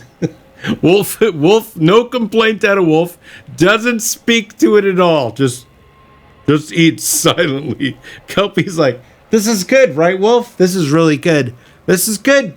This is good, Mr. Wall. This is really good food. What is it? We like it, though. We do. Knights of Dragonhaven. So Benedict eats it. I'm sorry, it's burnt. It's burnt. I'm sorry, it burnt it all. God, I'm causing. I apologize. There's too much in it. You like it? You like it? Sorry.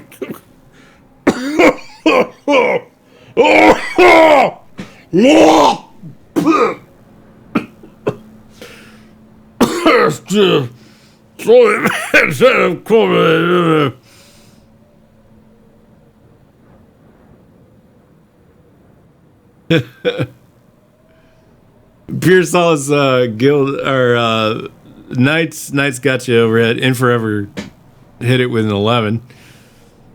You need a guild roll.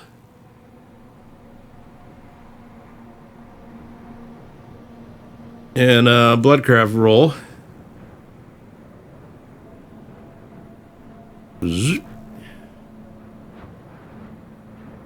All right, and a 12 for Baracus.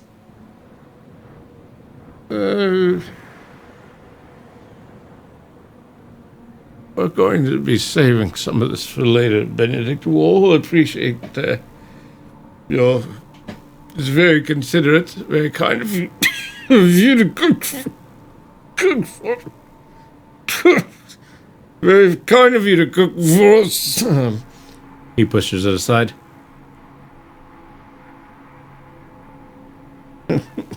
Sandy Black Bro rolled 13. It's good. It's good, Benny. Tastes like my mother's cooking. Of course, she was trying to kill all three of us. Benny, what is the deal here? This is terrible. You said he was going to. You were going to cook for us. It was going to be great. Everybody got excited. I got excited. I thought, oh, there's going to be Benedict Wall's going to cook. Benedict Wall probably could cook.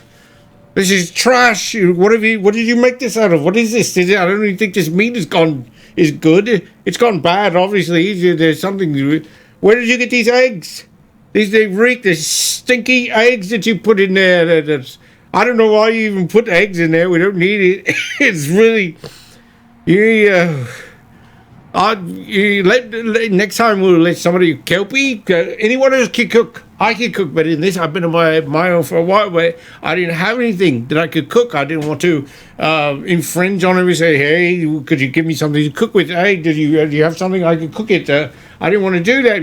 I thought that you maybe had something that you could cook with. And then you didn't. Obviously, you didn't have. Give me here. I think you're down near. I'm going to save us poison here, Mr. Wall. Save us poison. No, it's really fine. Fine. Couldn't be happier to go to sleep. I'm gonna have to have me another pint of that ale, and from there we'll be all right. Yeah. A little more ale. Let everyone. How about we do a drink? Wash it down together. Cheers to everyone. Here we are, alive, not staying at the inn where they're going to take our blood. So I think it's a good idea staying out here. And then we'll go back and check it out in the morning. Everyone and maybe we'll get breakfast at the inn. Everybody to breakfast at the inn. Breakfast at the inn.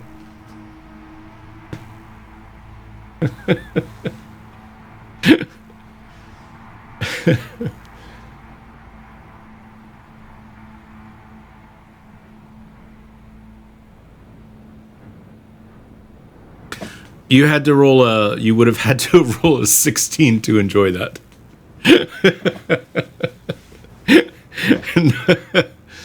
Oh well. All right. Could be uneventful sleep. We'll see. I'm gonna roll to see just what kind of sleep you get.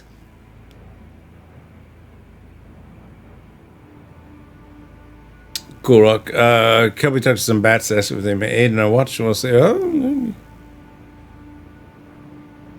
Okay.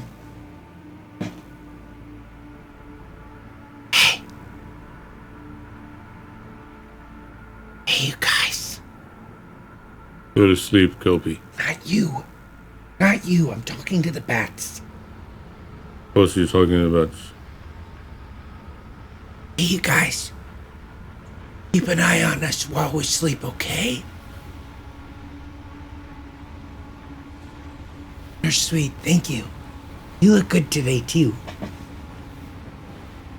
Just keep an eye on us. None of these guys here know what the heck they're doing.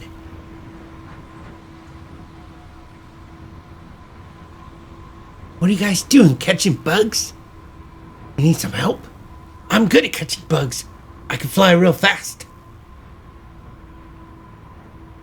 Alright, do yourselves then. Good night.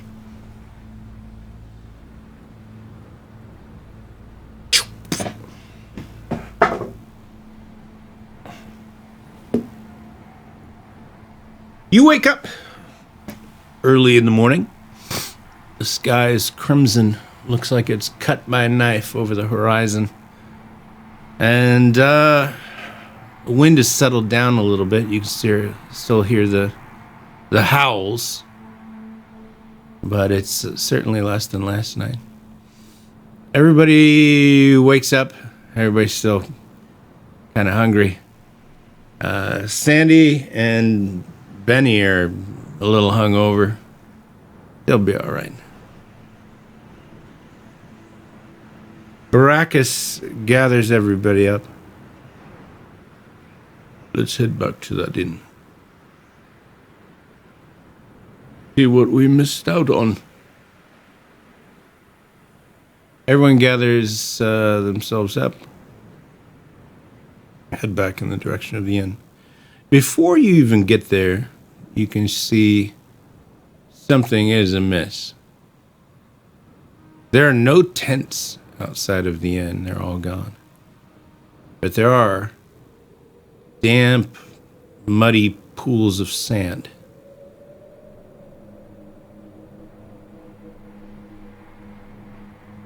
Lots of tracks leading to and from.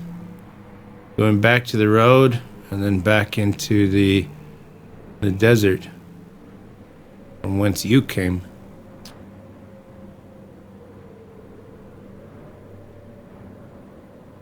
Odd to you that everyone has left so early, says Baracus.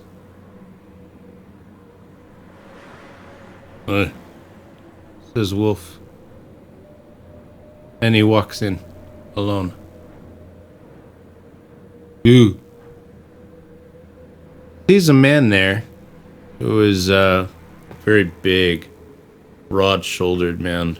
Big gut. Huge, long beard. Bald on the top of his head. Big, furrowed eyebrows. Wolf sees him. Where is everyone? That's a funny question. What do you think everyone's?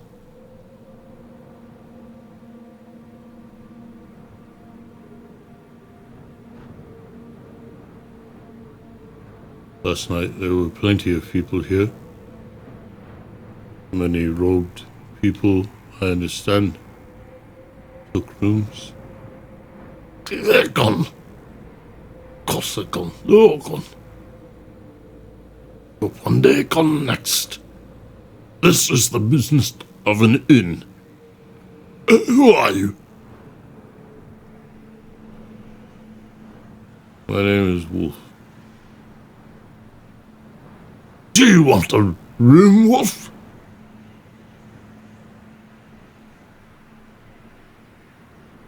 I better not. Then go. Wolf comes back out. Something is amiss. There's no one here. The innkeep is a very large man. No sign of the woman you described, Baracus. Oh, really?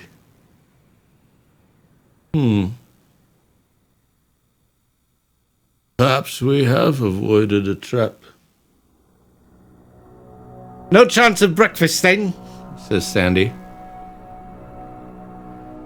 So I guess we'll be on our way.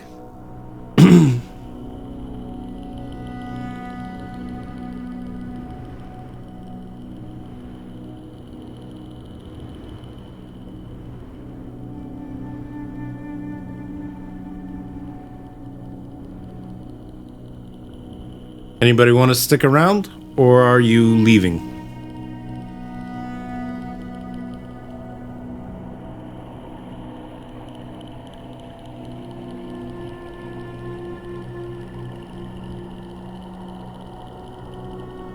There's a monastery to the north.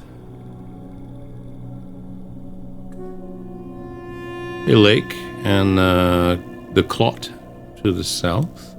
Or you could continue heading onward to the Beltway. The middle there.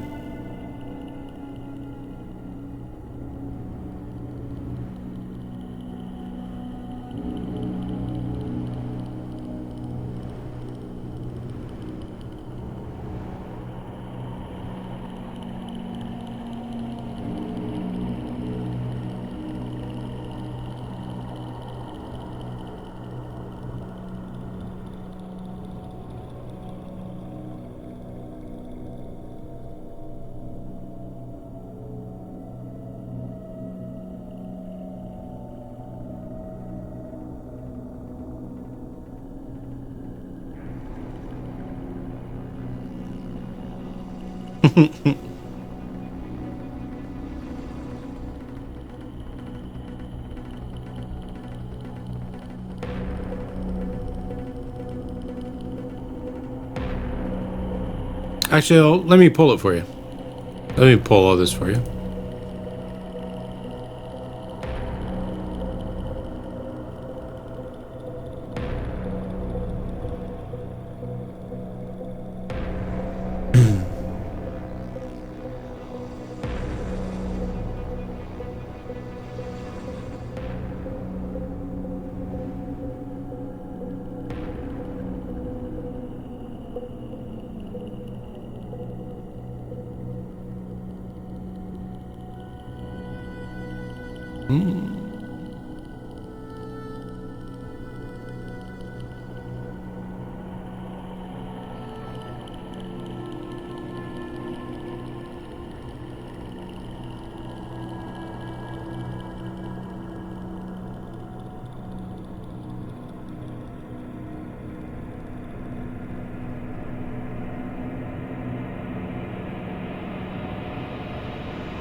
Hold on. I'm gonna take that away real quick. I'm gonna do this again.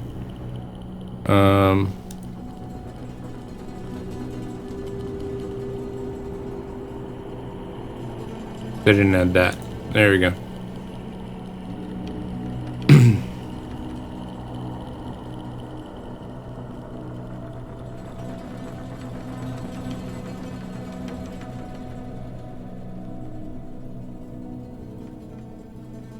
I probably misspelled monastery. No, I did it right.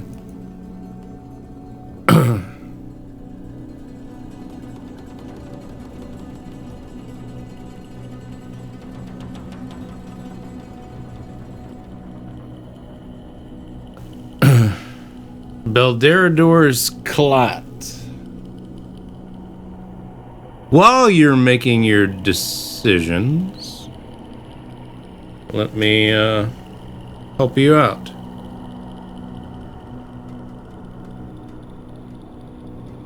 Monasteries, that's where people go to pray, right? Hey, What else do they do there? practice discipline. Monks. Grow things. A holy place. I'm all down for going to like a holy place, yeah.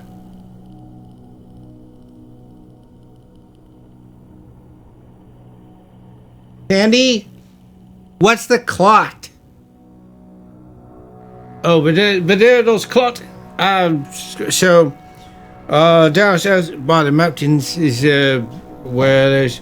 I mean, there used to be a wealth of gems and things you might at and a lot of the dwarves, rock riders in particular, not pointing any fingers, but have mined it pretty well. But it's there's still a camp, dwarven camp set up down there, protecting some things that come out of there. There are still bloodstones coming out of there, and some of the gemstones. There would be a dwarven encampment set up to protect those valuables there that are coming in and out of there. There's still jewels coming in and out of there. Some very interesting ones at that.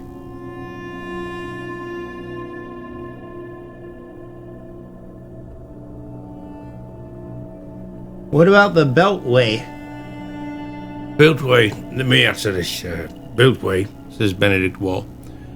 He's kind of a main staple here, really. It's, if you're passing through, that'd be the place to go. Good taverns, good eats, maybe a place we could actually stay and get some information. Get better information than we've had about this place and maybe find out where to go next. This is a fortified city. My breakfast is coming up. Jesus. Oh. Anyway, I'm for going to the Beltway. We want to do that.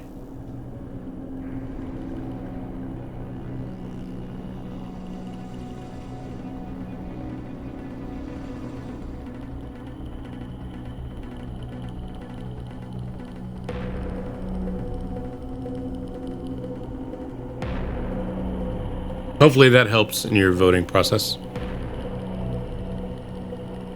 Probably it won't. But maybe it will.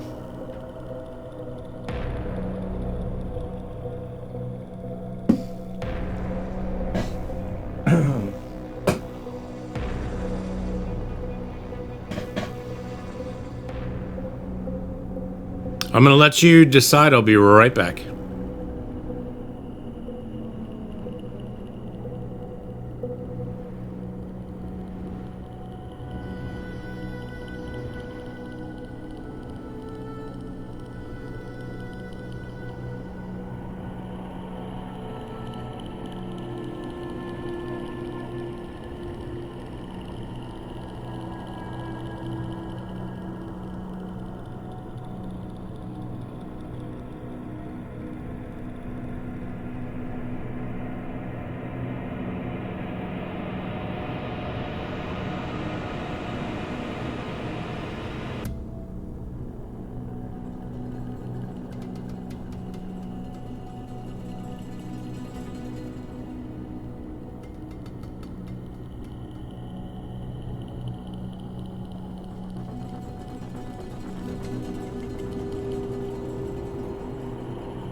Right.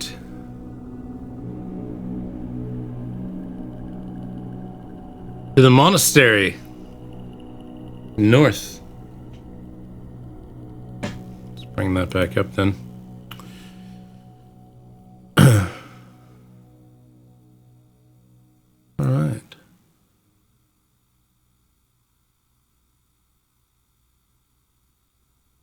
Sands Monastery.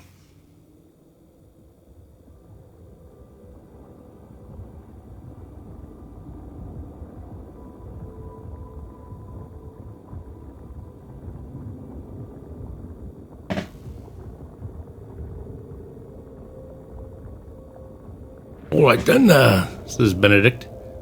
We'll go up to the monastery. Used to brew good wines and ales there. Might be a good take a trip up there. Fine. I don't think so, says Baracus. My sources told me, Sandy cuts in, it's not really happening anymore. The sands have eaten away at it.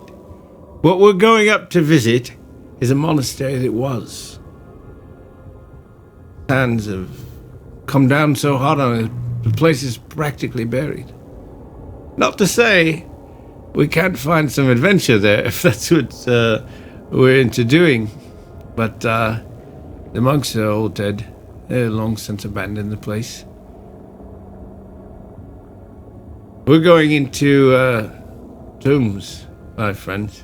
That's what that says up there.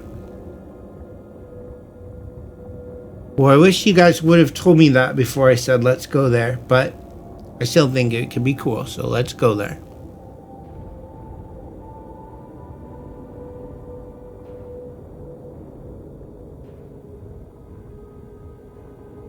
You set about your way. Now, there's no road going up there.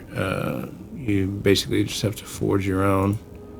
Head north to adventure.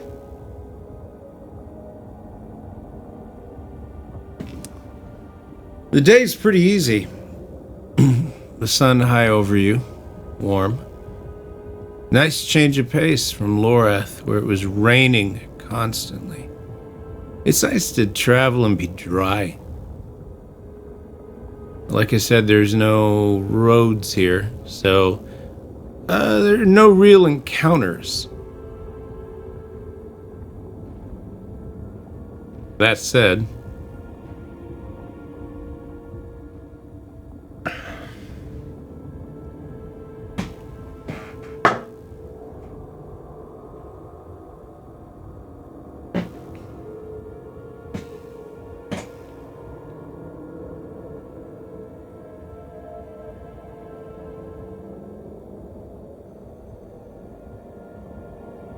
Does anyone else have the feeling that they're being watched?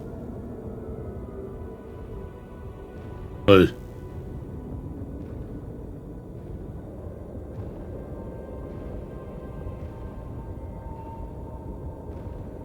I too have that feeling, says Baracus. Perhaps we should send someone about, or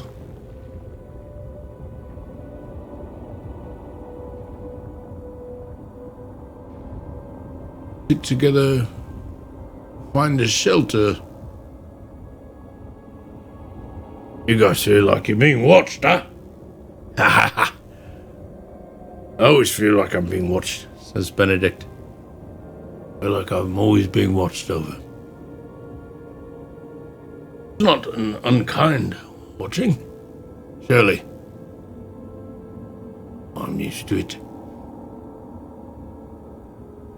you might be comfortable with it, says Sandy. But I'm not very comfortable with being watched ever. Used to looking over my back. I say we find some place, settle in. Take camp somewhere, take refuge somewhere. Up there ahead is a spot. And some outcrop of whatever it is, rock. And I say we head there. I don't want to be ambushed out here in the middle of nowhere. If you say so, Says Benedict. I think Sandy is right. Let's head that way. And you do. By the time you arrive there, you've got an area kind of looks like maybe some rocks have shoved themselves up through the sand, like these great large outcrops, these huge, almost pieces of young mountain ready to form, but you find some places in there. Now, the sand is getting very thick. It gets very hard to walk in this. You're really trudging along now when you do get there. And so it is impeding travel a little bit. But you do have a place here around the lunch hour where you stop. Kelpie still feels like you're being watched. And Wolf as well. There are eyes on us. I know it. Perhaps they are. Maybe we gave him a show, says Benedict Wall, and he strips himself down to nothing and begins to pour some water on himself. I've been needing a shower. Clean myself off. Starts scrubbing himself with the sand and rocks and pouring water on himself. I would honestly be embarrassed, but I think it's better for all of us that he smell better. True, says Sandy. Let the old man bathe himself.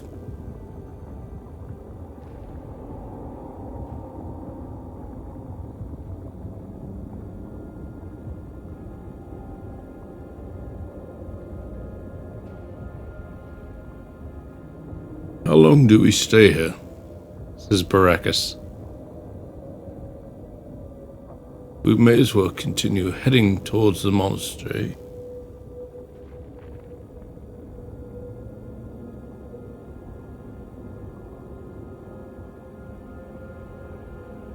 Benedict gets dressed. Finds himself with you. Oh! Now, feeling better? Who's ready for some lunch? I'm cooking. Benedict, let's, how about, we just, make do with what we have for now? Huh? And, we should be pressing on to the monastery soon, but I say we keep our eyes peeled. Baracus, investigation check. Okay, very well. Wisdom check. Go ahead, you have a +2 to this roll. Go ahead and make that roll.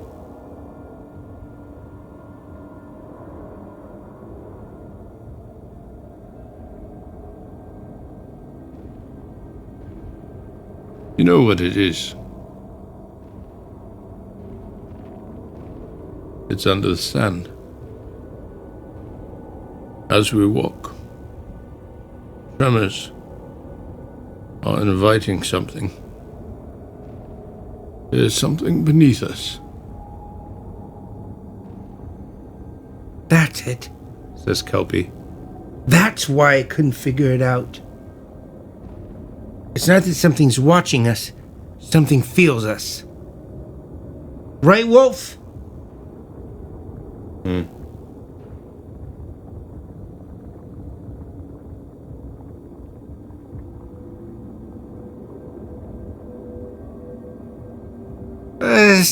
So what do we do then? Says Sandy. We walk more carefully. Create sleds of our own then. You know those people we passed had sleds. They were pulling them along. Let's not discount that. Let's not discount it. They were pulling sleds along. There were only 3 of them, and they had a lot of weight.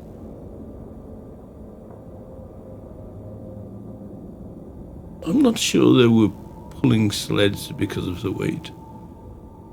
Nevertheless, Sandy, I think you're onto something there.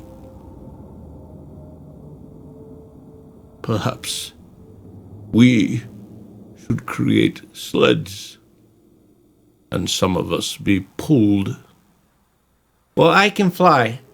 Not you, Kelpie. Yes, you can fly. But Benedict, Wolf, even you, Sandy, perhaps we could create our own sleds, and you could enjoy the ride. Wolf is strong enough, he could pull.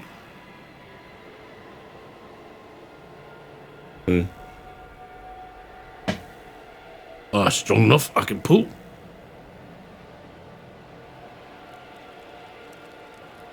So the rest of us in sleds, if we can create them. I can design them, says Benedict. I can. I built the house that I live in. I can quickly whip up us some sleds. All you need is a couple runners and planks. Leave this to me.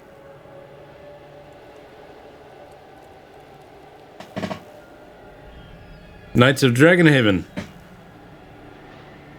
Intelligence check for Benedict. Creating sleds.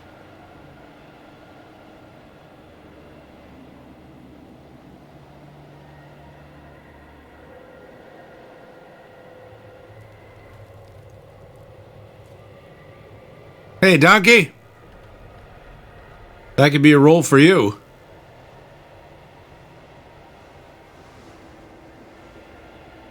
Ho ho! Ho ho! I see. After a while. Well, I tell you. Now take a look here.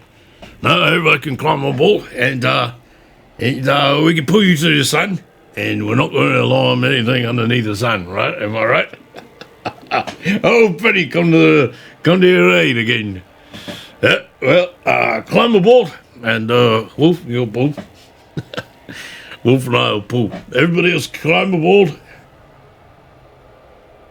Let's do it, huh? Benedict and Wolf act as reindeer. Sandy, Baracus climb aboard the sleds, and Kelpie sits with the two of them.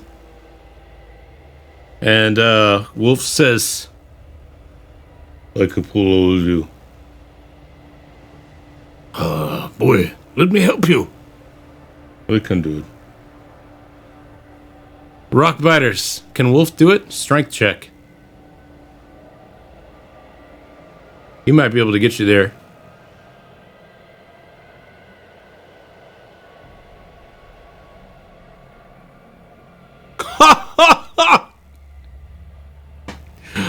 Wolf grabs the whole as ever, and Benny goes, all right, Very well, boy. All right, mush. Hey. Oh, hey, old Benny again, if you're paying I'm feeling. How about I help you? I told you I'd help you. Let me just help you. I don't understand. I understand perfectly. It's no fault in your muscles, boy. It's a fault in the design. Sled's not made for you to pull all of us. Come on then. Come on, let's work together. Come on, Wolf. So you have two people treading the sand and a sled on the other two. Kelpie can fly and she's no weight. But that bodes well for you. So, as a party, elect someone to roll 1d20. And we're going to see if you disrupt sand too much or nay. If you coast along to your destination just fine. You do have a bonus because of the sled now. There are only two of you.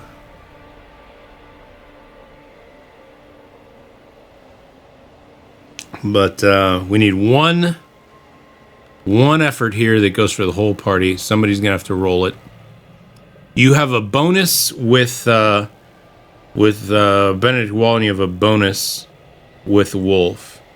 So I've got a hard number here.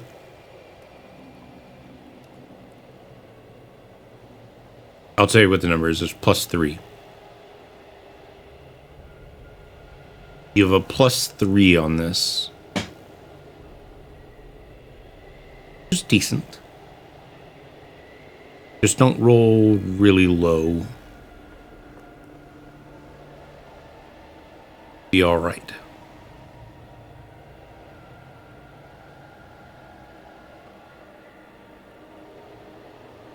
Ambulancer, they want you to roll. Can you make the roll?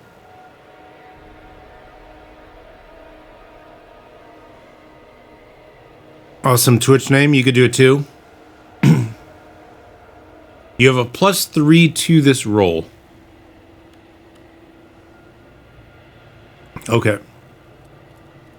Awesome will do it. D20, please. Exclamation.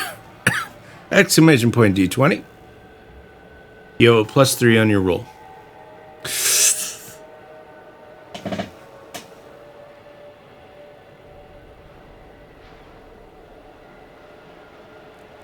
Ambulancer jumps in for solid 3. No, that's I'm gonna have to take it. I'm gonna have to take it.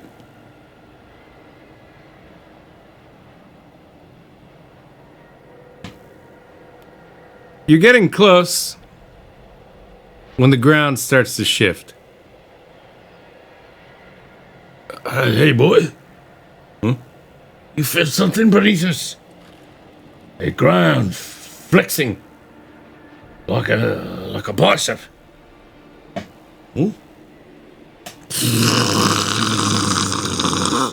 The ground starts to move, sand starts to tip. Run, boy, run! Benedict is hustling now, just hoofing it, and he's falling down on his knees. He's not the strongest dwarf. He's collapsing, jumping up, collapsing, falling down. Wolf is pulling him, and Benedict is sometimes dragging behind, and they're both dragging the sleds. Everybody in the sled is like, "What are you doing?" Sandy's like, "What's going on? Why are you hustling? What's going on?" And then there's Baracus. The sled is tipping. All right, stop if you're going to stop. Like, stop. Everyone stops. Wolf stops. Everything stops. And then the ground opens up. And then a huge creature coils its way out of the sand.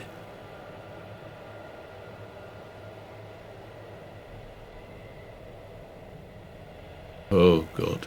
Says Baracus.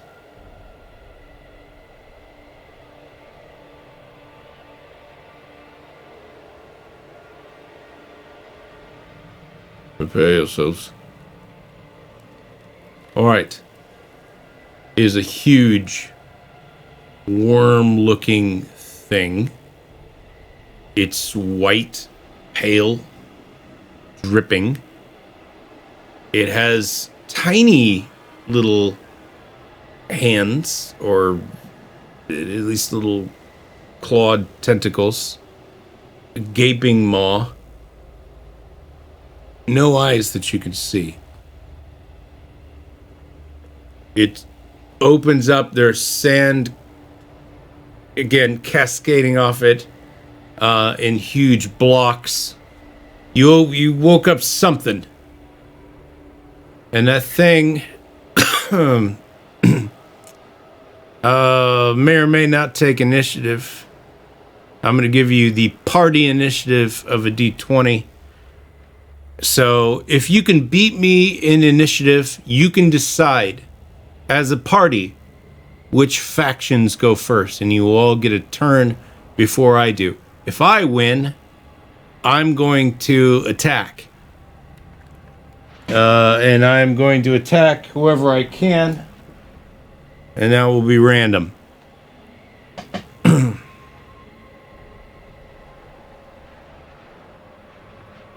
So, go ahead and appoint a roller for all of you, for everybody.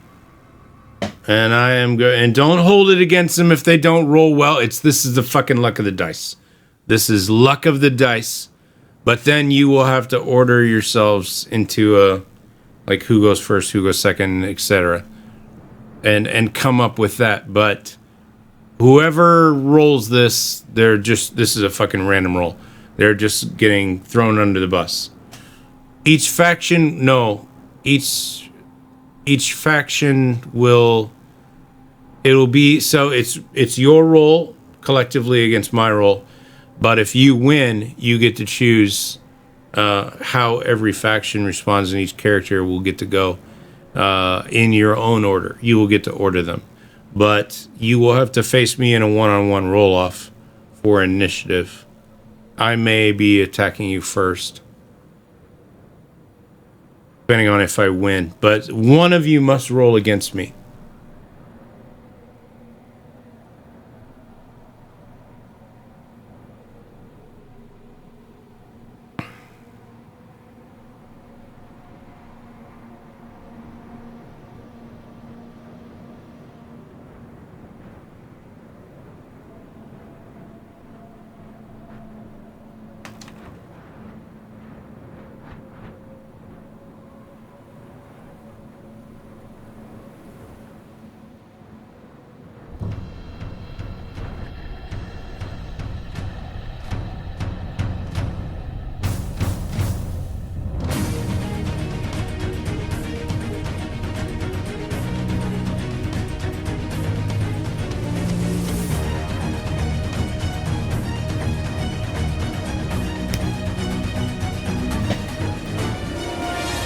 Six, huh?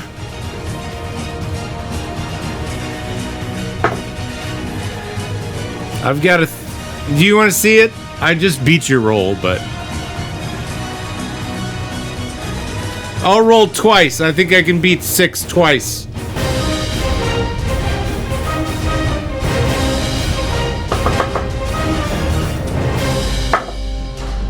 $17!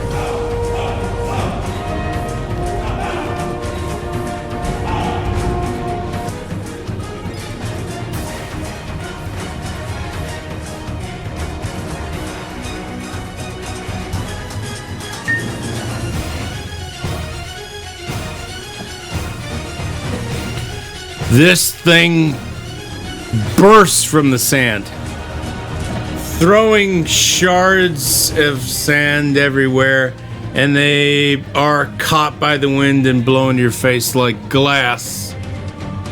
This thing rushes with its mouth, pounces and attacks, and I will attack. Let's see who first.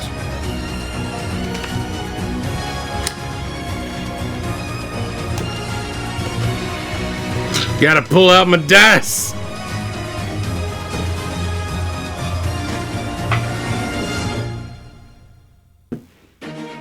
Oh goodness, Kelpie. It's Kelpie.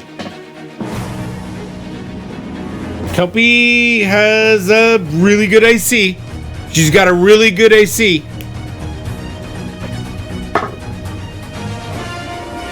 Good enough. This thing comes down, lunges fast. Kelpie backs up. Oh God! Like it moves, grabs hold of its mouth and pulls herself aside. She flies away. She's good enough, quick enough to move aside, and but she's got tears in her eyes as she flies away. This thing is mean, big, and fast. She escapes that. I've got 2 more attacks, guys. Wolf.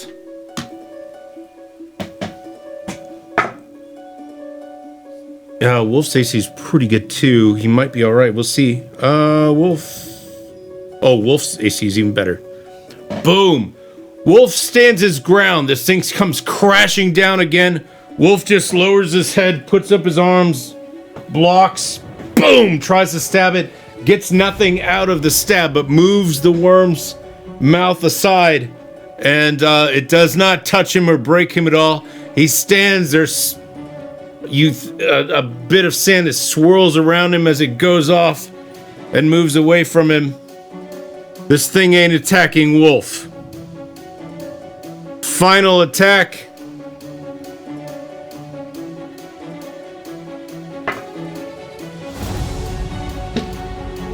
is on Baracus.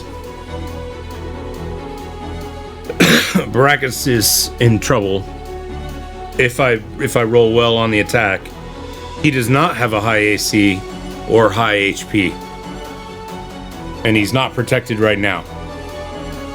He could be in big trouble. If I roll well, he's in big trouble. I could kill him in one blow. Not with a 4. Not with a 4. Not with a 4. Boom. The thing comes down, completely misses him. Baracus moves to the side, ducks behind the sled, jumps back up. Oh, God. What are we awakened here?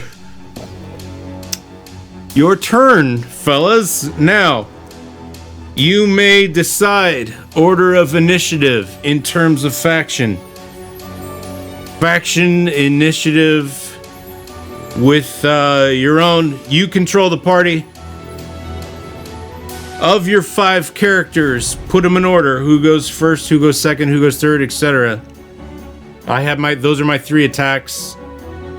You had you got really lucky on your AC because you got Kelpie and Wolf, who both have really fucking high AC.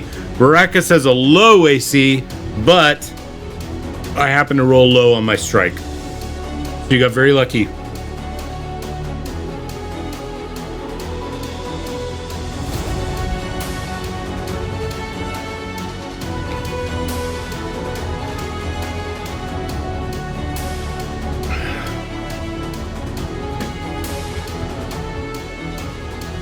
Let's make magic moments together. Who goes first? Order your characters 1 to 5. You can run to the outcrop of rock where you were, but that's not really much of an escape. You could get there, but this thing's coming up out of the ground. So it's likely that it can come out of the ground even if you go there. So I don't know, like maybe if you climbed that rock, but I don't even know if that's an escape.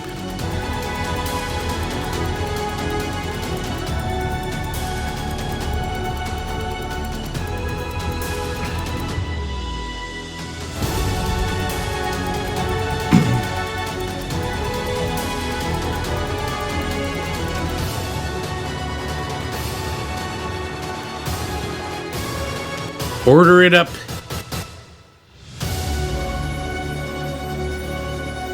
You're placing your factions in order of who will attack first. So basically, give me a marching order, but an attack order. How would you like your party to attack first? You're in control of this little RPG party. This is your party. Factions come together. Make sure that you have your who do you want on the front line, who do you want in the back, what's everybody doing, etc. Sandy's got a longbow and knives. He's got a backstab. He is a rogue. He's got a sneak. Kelpie is not an attacker, but she can aid. She's a pacifist, but she can help with magic.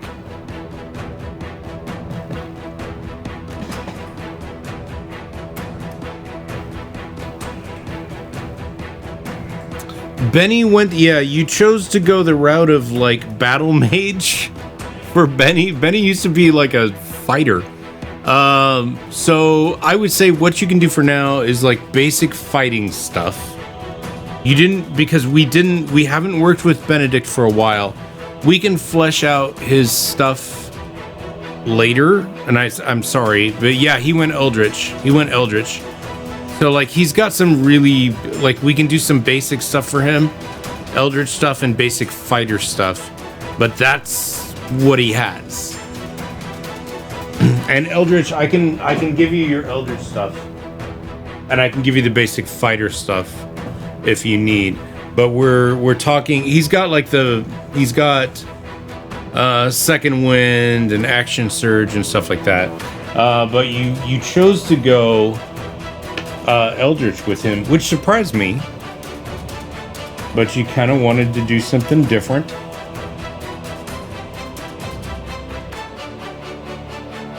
He's got his axe, and he's got some cool, basic fighter stuff. Let me look at his Eldritch things, because you chose Eldritch with Benny.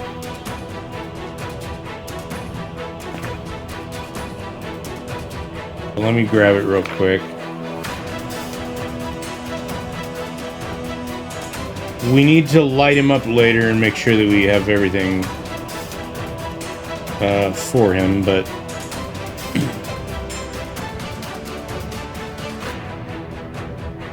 who cantrips force?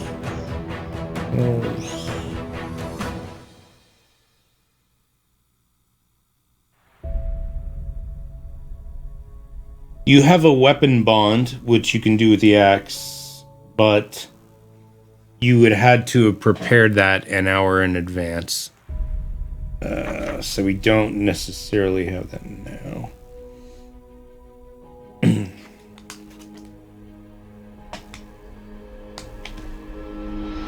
You'll be alright. Come on, you guys. Come on. I mean, you could lose a character, but hopefully not.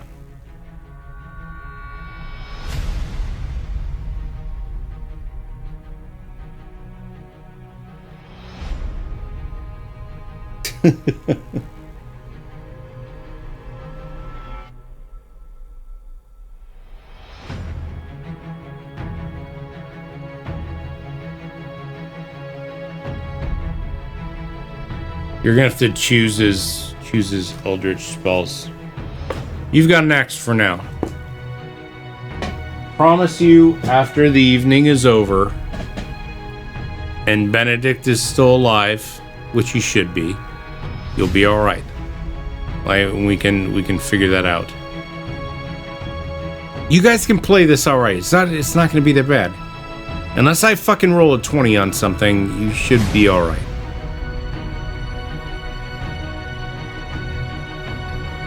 He can hold his ground, and then we'll at the end of the night we can. But we have not done his Eldritch spells because you didn't choose him for 2 adventures, and so we didn't flesh him out. So as long as I don't roll crazy weird, and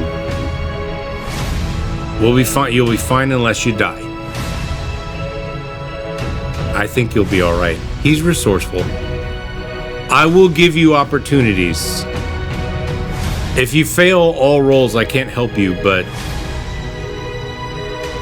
that's only if you fail all the rolls.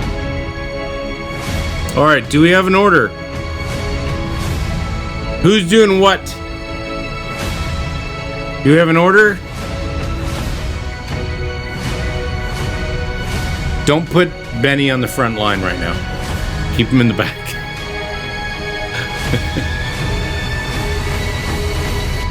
Keep Benny in the back. Benny in the back. Keep Benny in the back. Because we don't have his Eldritch spells sorted. But he's good. He's really good with his axe. And we know he has his basic fighter stuff. So he will have 2 attacks. He can use his action surge and stuff to have 2 attacks. So you've got a decent chance. Don't fret. Don't fret. Benny will be fine. I think Benny will ride it out fine. All right, Wolf first, Sandy, Baracus, Benny, and Kelpie. Okay.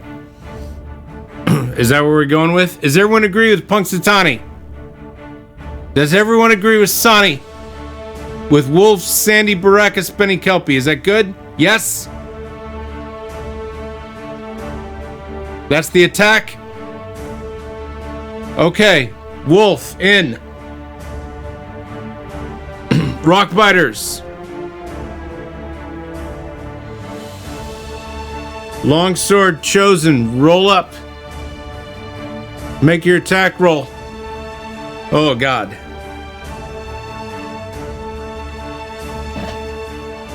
Wolf leaps towards this thing. This thing leaps towards Wolf. It's miffed that it didn't get a good shot at Wolf the first time. Boom! He holds up the sword, blocks the huge mouth of this worm coming in. It crushes against him. He whips it back. He might have got a small cut on the thing's mouth, but yeah, I know you got a +4, but it's not enough to do anything. The wolf backs up. The worm backs up. It didn't look like an attack. It looked more like a defense than an attack. Wolf thought he had an attack. He didn't have one.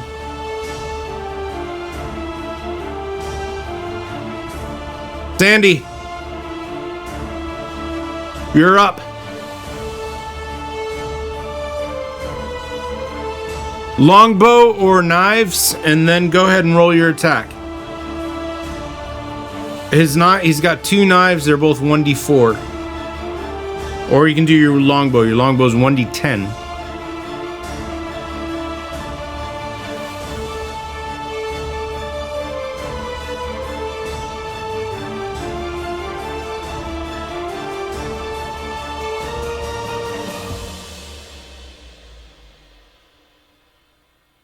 Guild must roll for them. Gotta be green.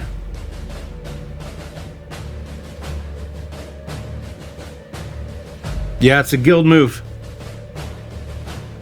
1d20, please. You need to make your attack roll. If you do damage, you'll be rolling on that 10.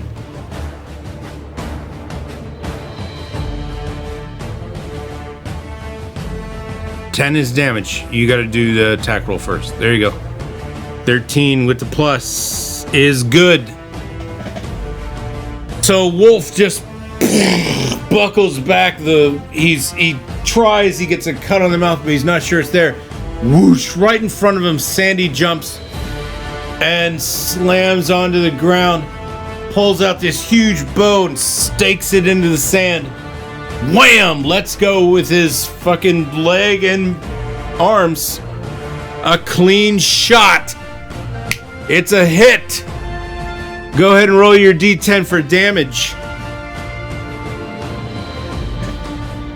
You have no strength bonus because he's not very strong, but go ahead and roll a d10. 8. Solid. Fucking solid. Well done.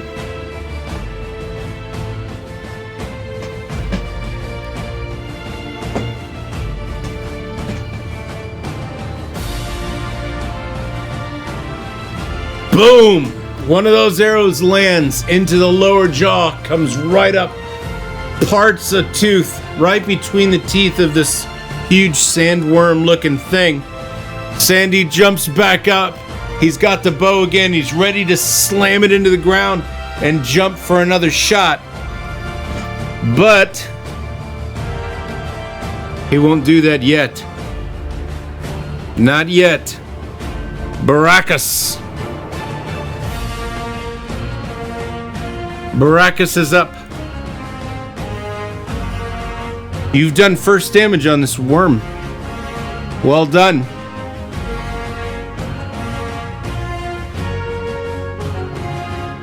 Baracus has a lot of spells.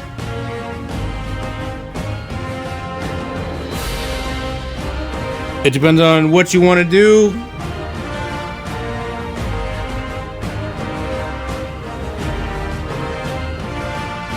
Take a look at your spells. You got a ton of them. I can refresh your memory. Unlike Benny, who, like, we haven't established his fucking Eldritch spells yet.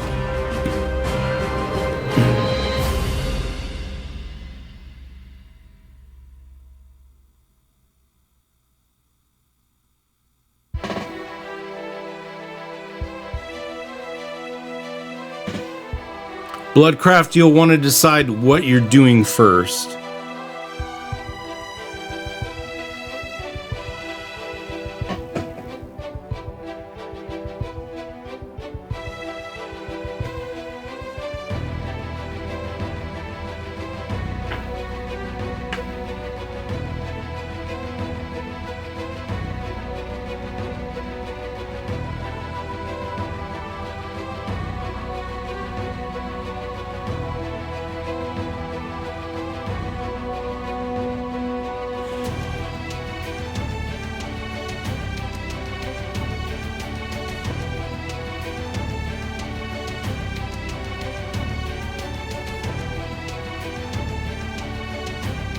You're going Ray of Frost. Okay. Ray of Frost, okay. Ray of Frost, 60 feet. You do need to roll attack for that, I think. God damn it. Sorry. Bad Dungeon Master. I think that's you do need to roll that for. Yeah, ranged spell attack. Roll d20.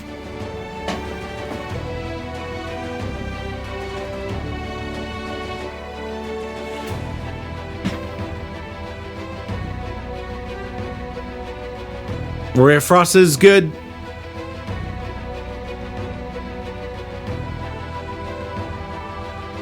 Six for Ray of Frost, not good.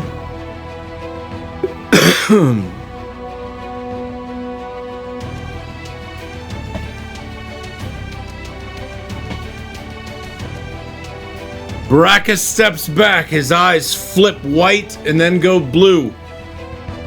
He extends his hands, closes them together, and shoots. A great sheet of ice comes out of his hands and then collapses. Just this huge ice chunk falls to the ground. It just doesn't get far enough. It doesn't get there. And when he opens his eyes and he can see and his pupils are there, he realizes that huge sheet of ice just collapsed right in front of the worm. We didn't get that Ray of Frost out.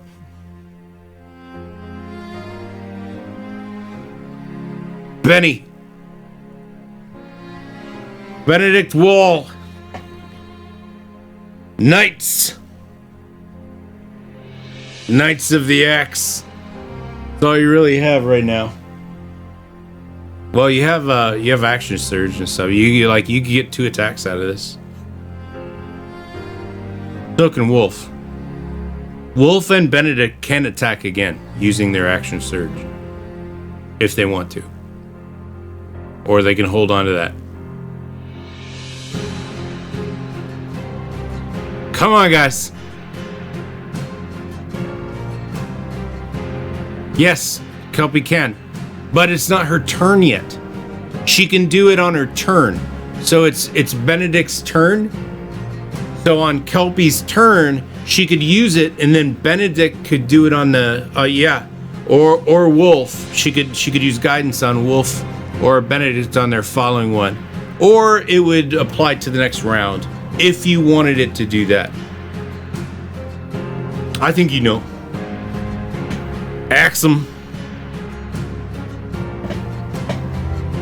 Yep. You got action surge. You can boom boom.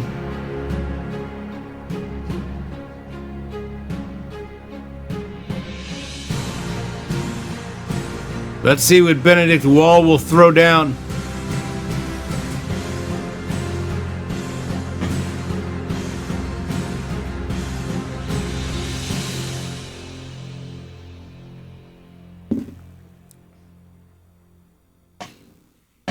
Knights of Dragonhaven, roll a d20 for Benny if you're going to throw that axe. Or let that, not throw it, but if you're going to swing.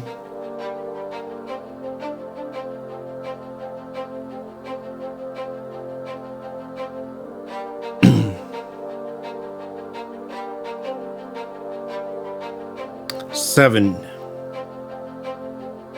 Benedict barrels his way forward towards that worm. He's pushing everybody aside. He grabs the axe, takes a swing, boosh, boom, cuts in the worm, doesn't do any damage. Just burst of scales and a splash of, it doesn't do anything. It's not enough. Not enough. Now, we are moving into Kelpie's turn. At the end of Kelpie's turn, you do have an opportunity to use Wolf and Benedict again for second attacks. But we are going on to Kelpie's turn. Benedict wasn't able to make anything happen with that.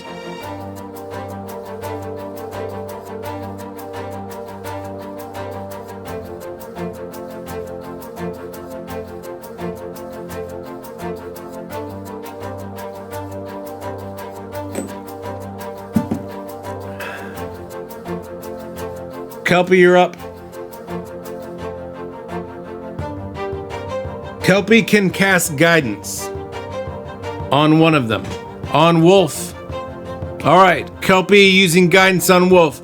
So Kelpie steps back, puts her hands over her face, shoves away pain,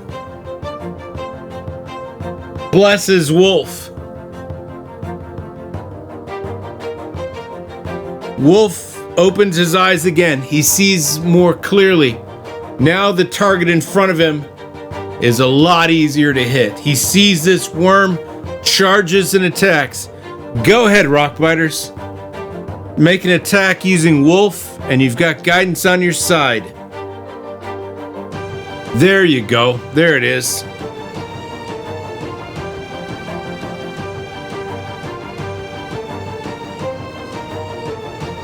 Roll a d8 for us, and I'll describe. 5. Awesome.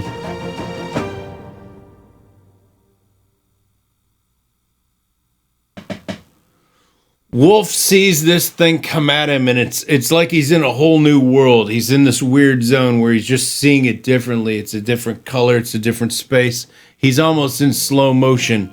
When he moves with Chosen, he moves aside, whips the sword around, wham! Finally gets a good cut in there. You see the worm retreat and retract, coil down, and jump up and spit blood out of its mouth. He hit it good. Benedict Wall. And that was Wolf's action surge, by the way. That was the extra attack. Benedict Wall. Knights. Maybe Benny can make it pay again.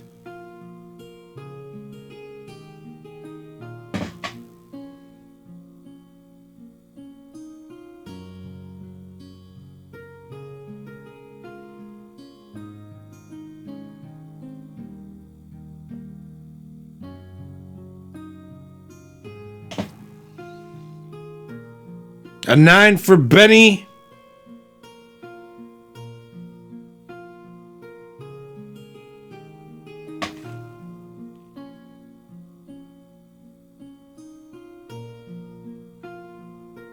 It won't.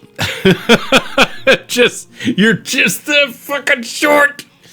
Benny backs up. He sees Wolf take that shot, and he's like, "Hell, if I'm going to do it, let's go."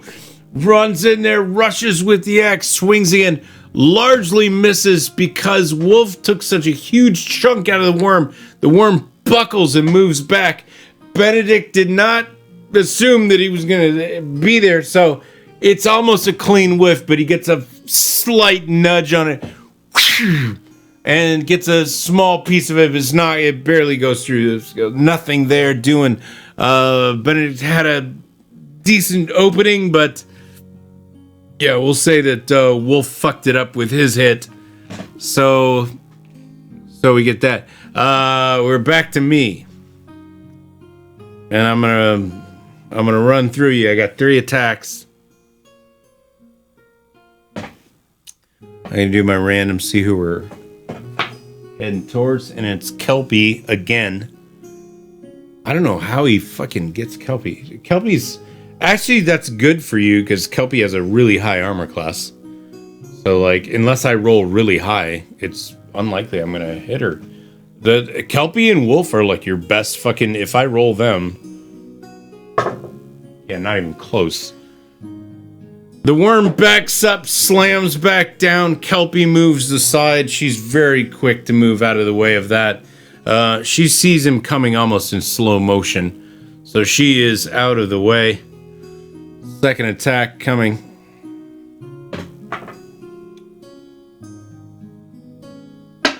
Benny, it's on Benny. And it's a 4. Nothing doing. Benny stands his ground with his axe, and it comes recoiling back and slams back down. And Benny's just like, all right, and puts his axe up. Boom! Again, the wolf, it bounces right off him, and he's like, okay, that's what I thought. That's what I thought. And he's good. He starts swinging that axe around. He feels invincible now with that worm doing that. All right, final. Let's see who it goes on. Whoa. There we go. Kelpie again. You guys are getting lucky, honestly, because it's fucking hard to hit Kelpie. All right, on Kelpie. Ooh, that is going to be close. Nope. It's one short. So, once again, the worm, like, slashes, bursts out of his hand. I would say its tail swoops around and everybody looks out or jumps or guards themselves. They all block. Kelpie is okay. She manages to rise herself above and just float above it. She's okay. You've survived. You've survived 3 hits. I didn't even do any damage, did I? I didn't even get to do any damage with my 3 attacks. You guys are doing well. We're going to go in the same order that you've had it in. So, Wolf is first on this round. So, go ahead and roll for Wolf, Rockbiters. I didn't do any damage on this one with my worm. Yeah. I'm pretty sure you're happy about that. Close. Almost got Kelpie. 1 away from Kelpie on my last roll. Almost got her. And if she gets hit, she's gonna die. My damage would have killed Kelpie on that hit. So you're very lucky that she didn't get hit. Wolf coming in hot. Now Wolf is upset. Wolf coming in strong. Boom. I say tackles that worm. He's on the back of it now. And now he's got chosen. His sword lifts it up. He's riding on the worm's back. Shoves the sword into its back. Go ahead and roll damage for me. 6 points of damage. Well done.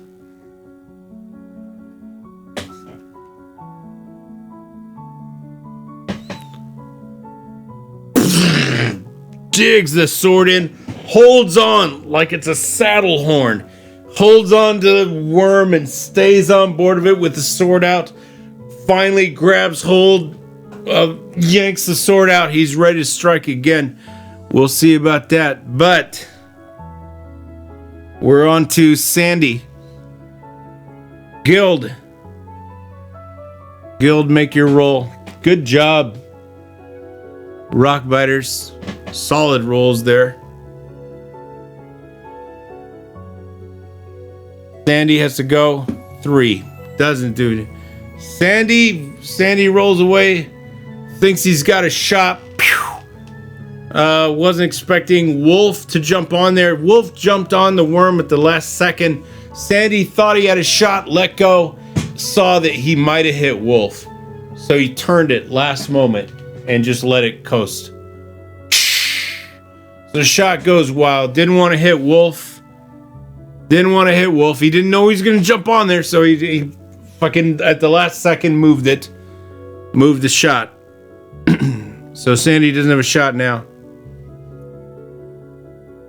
Baracus. Or no, Benny, right? Hold on. What was your order? Pretty sure it was...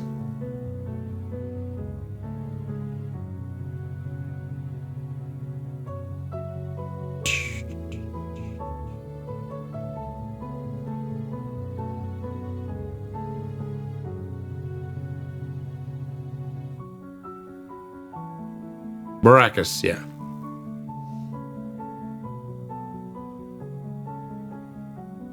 Baracus. Baracus, something to think about here.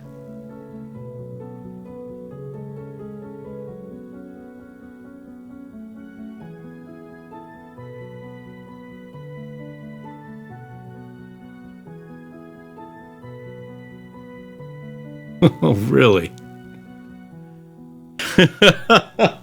Hold on, I gotta make sure that this will work on this creature.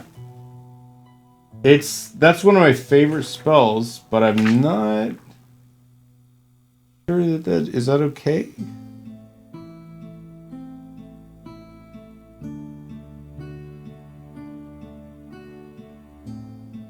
Oh!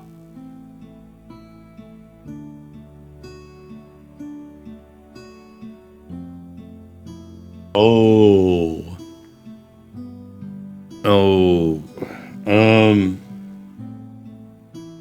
I'm sorry, the creature is too dumb. It has no sense of humor. Here, let me not, I don't want to waste your time. Baracus is really intelligent. Make an intelligence check. If you make your intelligence check, you can have your spell back and try something else. He would know that wouldn't work. The creature is too stupid. It doesn't have a sense of humor. It doesn't know how to laugh. It doesn't understand humor. So, that would be a misfire. I don't know that Baracus would do that. With an intelligence of a 20, I don't think he would do that. So, rolls an 11, which, yeah, okay. So, you get your spell back. You can, do something else. He knows that wouldn't work. That wouldn't work. The creature's too stupid, it can't laugh. It was a good try. I was like, that was the first thing I thought. I was like, well, I don't think this thing laughs. Like, let me check real quick. No, you can't. It's too dumb. Too dumb of a creature. But I could have been wrong. I would have been very surprised if the creature was smart enough that it could laugh, but...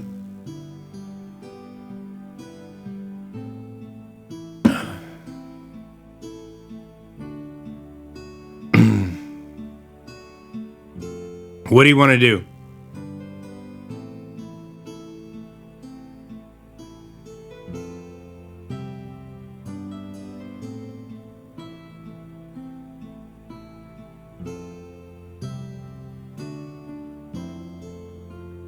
You don't have fireball.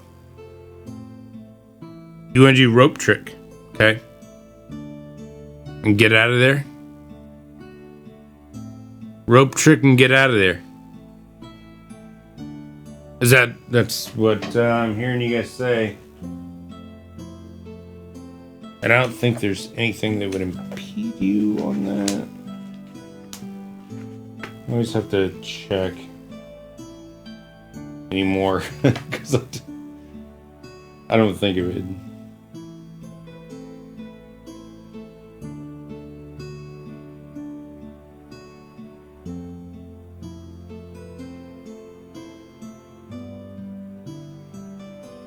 Okay.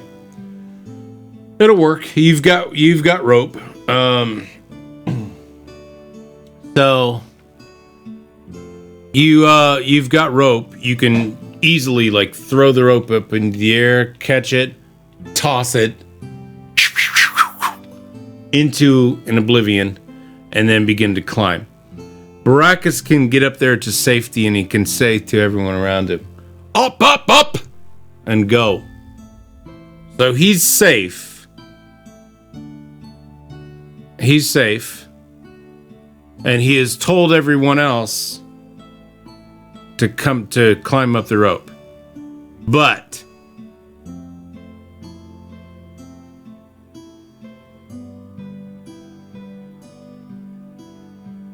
next up, that's your move then. That is the move.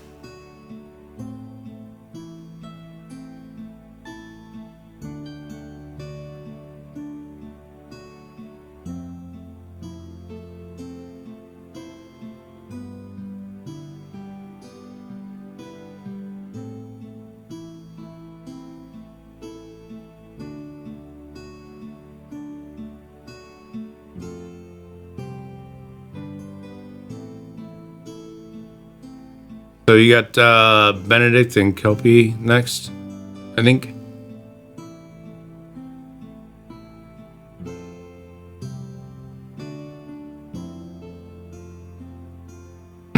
Benedict is next, I believe.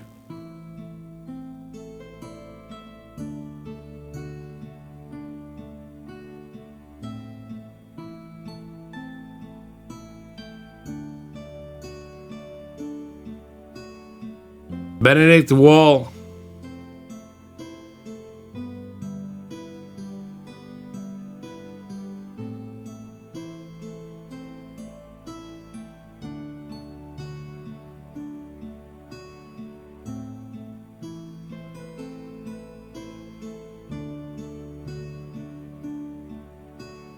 Benedict Wall.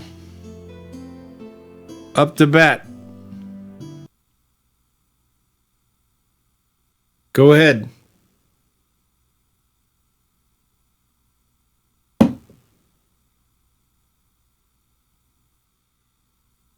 Yeah, fuck Friends. Friends is not gonna work.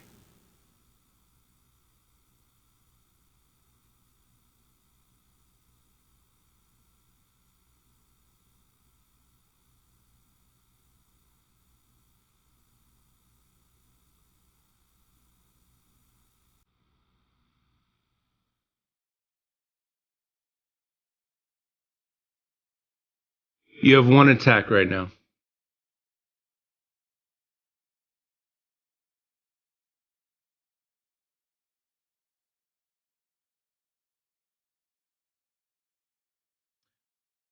Technically, you have one attack with your main axe, or you have two attacks with hand axes. You're a little penalized with using two, because you're not like a two-weapon dude. But you can attack. You could attack twice, but it'd be better to attack once. 10 with your plus is a hit. It's a hit. That'll do. 1d6. 1d6 for Betty. Bringing it in. That's something.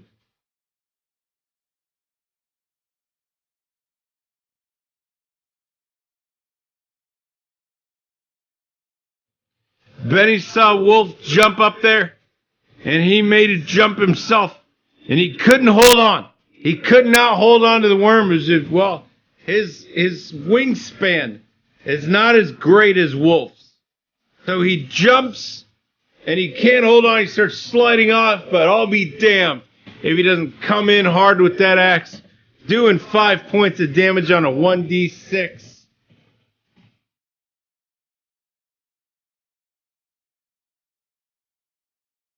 That's about as much damage as you could do. Boom! A good blow. You hear that worm kind of make a sound, squeal. Benedict sees that blood come off his axe and be on the blade. He sees it. He knows it.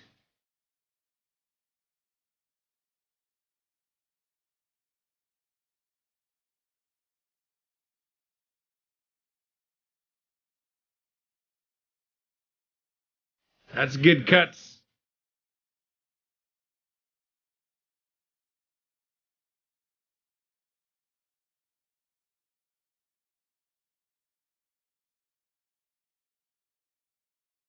All right, Kelpie is your last shot here. No, you don't have guidance now. You just used it.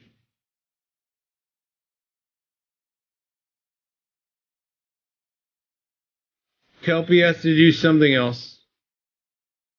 And she doesn't have a lot of things she can do, to be honest.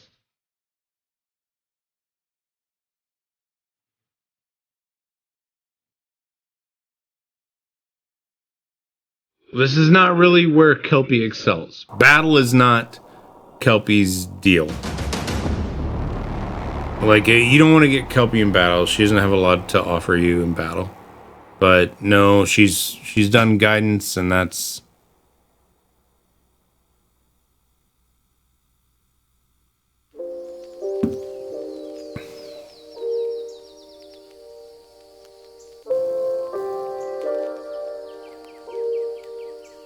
Flies up to try to distract the worm. She's gonna do... So Kelpie goes up. I want to.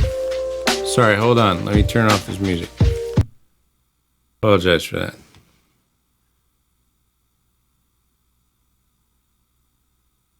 Kelpie flies up.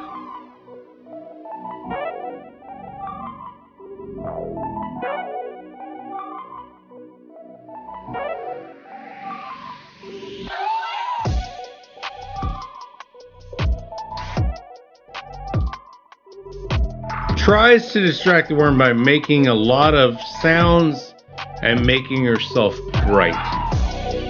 Makes herself as bright as she can.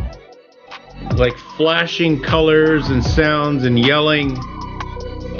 And she gets the worm's attention. Roll 1d20, rock biters. This might not have been a great idea.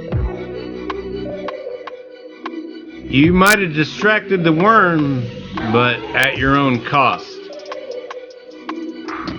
12.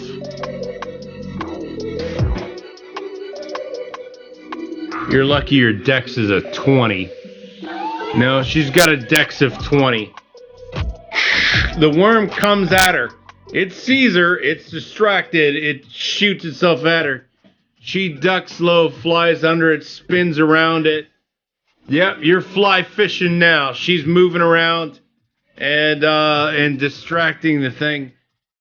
It's pretty focused on Kelpie right now, and we're going to do something fun. It's pretty focused on Kelpie. That's your last turn. But let's do this. It's your last turn versus my last turn. Beat me and win. Who will roll? And you can roll with any character doing anything. But what will you do when this thing is distracted by Kelpie? How will you attack it? How can you beat me? Use your character's best stats. Baracus has intelligence 20. Wolf's highest is a strength 18. Kelpie's dex is a 20. Benedict is not like a high stat guy. Intelligence is highest. He's not gonna help you. Sandy's got a dex 17. You can all hustle up the rope. They could all hustle up the rope right now, but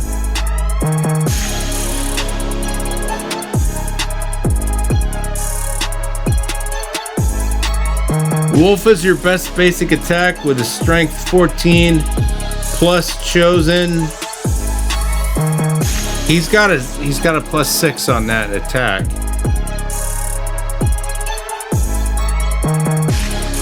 Sandy actually has a really solid attack too, though. Sandy has a plus 6 as well. So you got a plus 6 on Wolf or Sandy on a basic attack.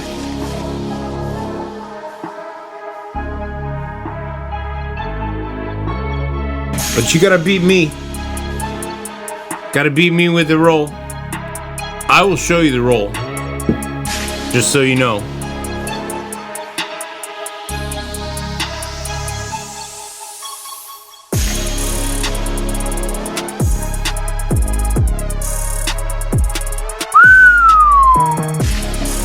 3, huh?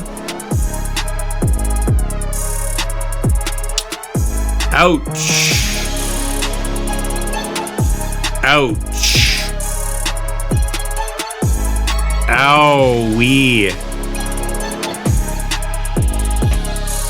Let's see what I roll. Now, okay, Dash, what were you rolling for?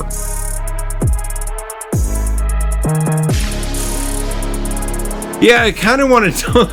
I kind of don't want to give it to you because you just rolled, and you didn't talk to anybody. You just made the roll, and it's almost unfair if I say like, okay, well that counts. Nobody agreed to you rolling. You just rolled. You didn't guild, but there's more people here than just guild. There's more people here than just guild. Like, there's a lot of people that were like, wait a minute, hold on. Like, we didn't say like that was good for us. Yeah, and I didn't even know what you're doing. Like, you just rolled. So let's break down the rules first. I won't roll against that. And you're lucky because I'm gonna beat that. So here's the rules. So first off, it has to come from everybody. Everybody has to say like, make the roll. Let me turn off the music for a sec. Okay. So it has to be, everybody has to say like, okay, this is who we're riding on. This is the roll. You can't just fire that off, because then everybody's gonna be pissed. Like, hey, we didn't. Now wait a minute. So we want to decide what you're doing, who you're doing it with, and then like have everybody say like, okay, I'm cool with that, because you're gonna have to beat me in a roll off. So talk about like who are you rolling with? Like, that didn't even turn Dash. That would have been like you would have had to go guild, right? So final attack. Who's making it? Who gets it? Who do you want to roll with?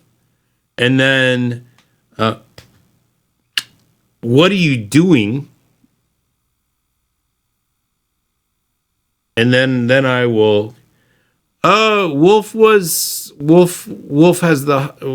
and Sandy have your highest attack percentage. They both have a +6 if they're using the best of their abilities. So if you want to use Wolf or you want to use Sandy, then let's say Wolf or Sandy. So choose Wolf or Sandy.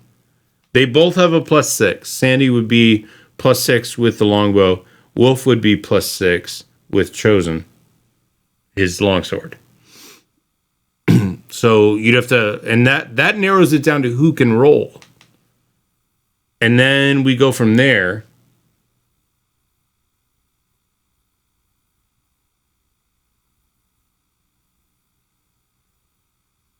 Well, no, you can say Sandy. Sandy has the same bonus, Dash. Sandy has the same deal. But what we're doing is trying to establish a consensus.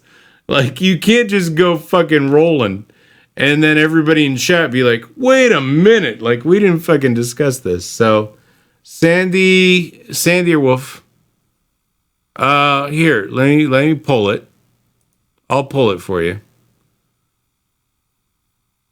This is your final shot against me.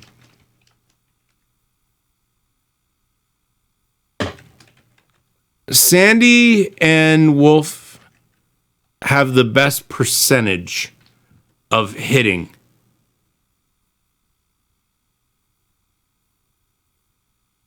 They'll possibly, either one of those guys are like, you could use Benny. You could use Benny or Baracus, but your odds are better. They don't have the odds. They don't have the pluses. These guys have the pluses. Sandy and Wolf have the pluses. They can do it. You lose 3 points if you lose, or if you decide like, let's use Benedict. Well, that's fine, but it's -3. Oh, let's use Baracus. That's fine, but it's probably -3. So like your best odds right here, coming from your dungeon master, are either Sandy or Wolf. One of those two. So those guys are your best chances of winning this.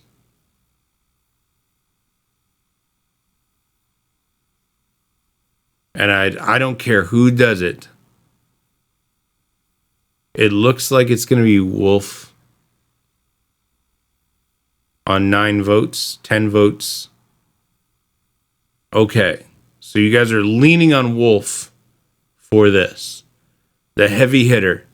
He's your Babe Ruth. There's Babe. The Babe. All right. You're going with the Babe. So you're going with Wolf. He's got a +6 on this.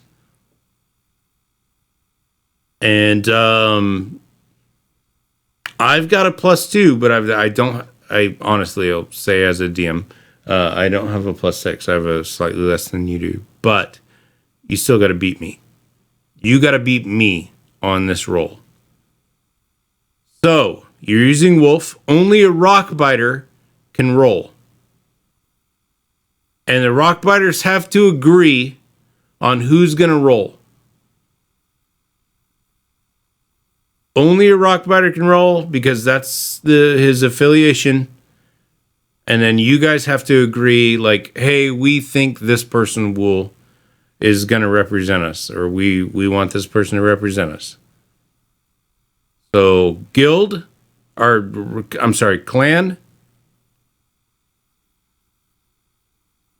Punxsutawney, which is a 2. You better hope I roll a 1.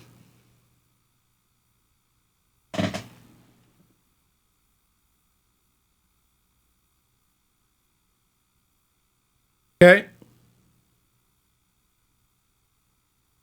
Not good. Oh, Bell's Boon. Ambulancer quickly to the rescue. Ambulancer to the rescue with Bell's Boon. Amen. Amen. You will be using Bell's Boon.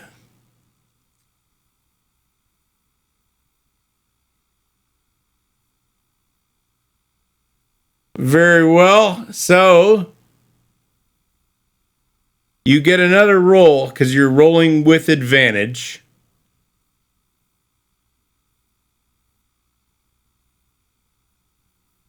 Oh, man.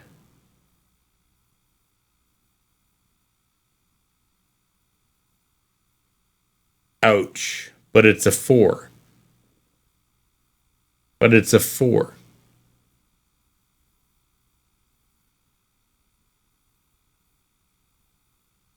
Ouch.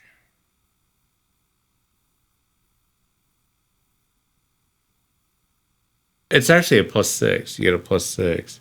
It's a 4 + 6, which is a 10. It's a 10. Here comes my roll. Let's do my roll. And because I'm a man of integrity, I want to show you the roll so that you're not like, oh, he's just doing whatever he wants to do. I don't do that.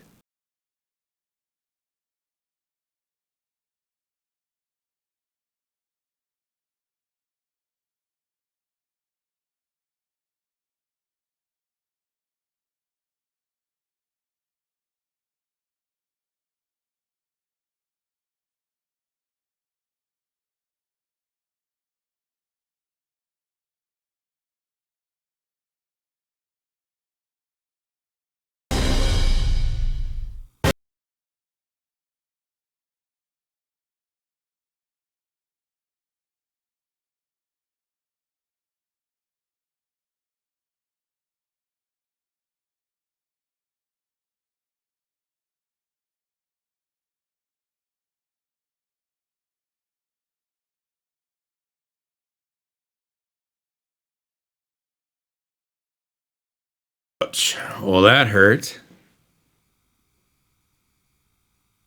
That hurt. So, what's going to happen here? I'm going to tell you this.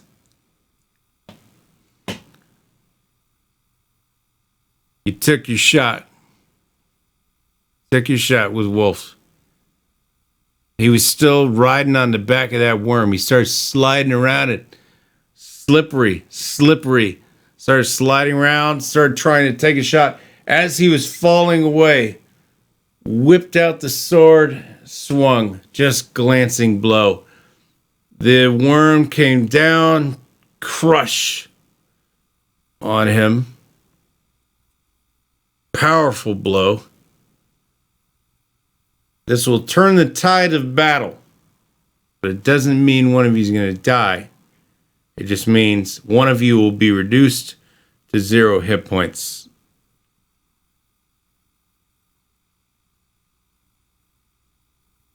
I think being that it was Wolf who tried, Wolf will be reduced to 0 hit points. And then we're going to go from 0 hit points, Wolf, this worm disappearing back into the sand.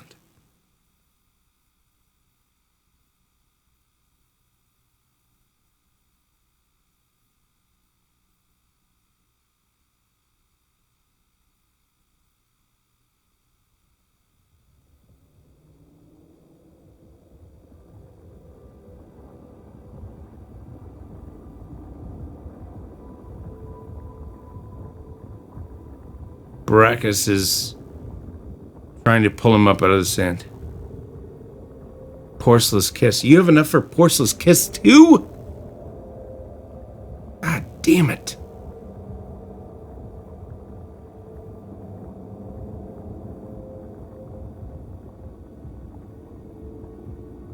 Fuck.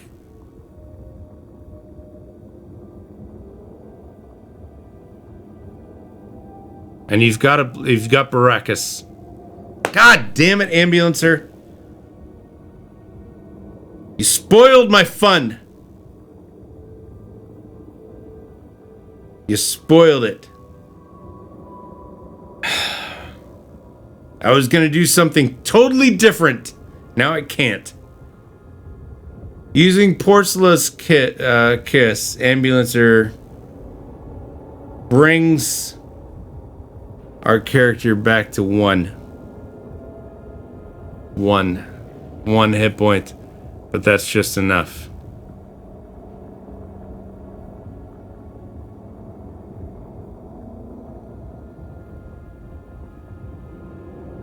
Fuck.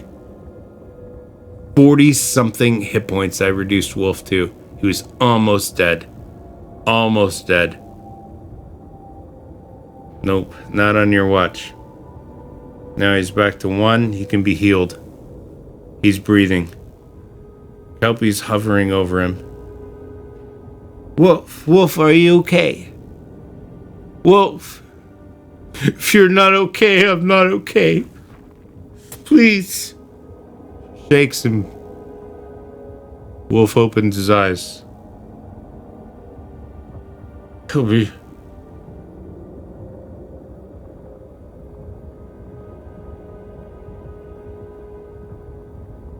Are we at the monastery? No. The worm. It attacked you. Am I okay? You're okay. Sit up. Wolf sits up.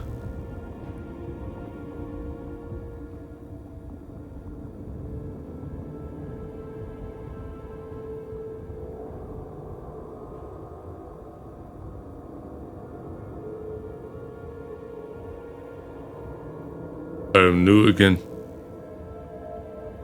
You're new every day. Every day you wake up, it's a new day. But yes, today,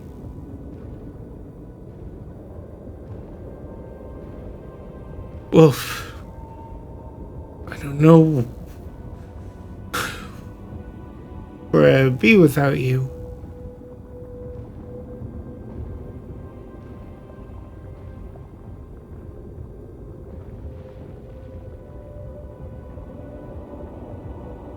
Let's get to where we're going, huh? Yes. Benedict comes. Boy, you're good. Took quite a shot. There. Things gone for now, but let's get out of here, huh? I'll cook us up a fine dinner later. No more Benny dinner. No, it's good. I'll cook up something. No, don't cook up a Benny dinner anymore. I'm okay.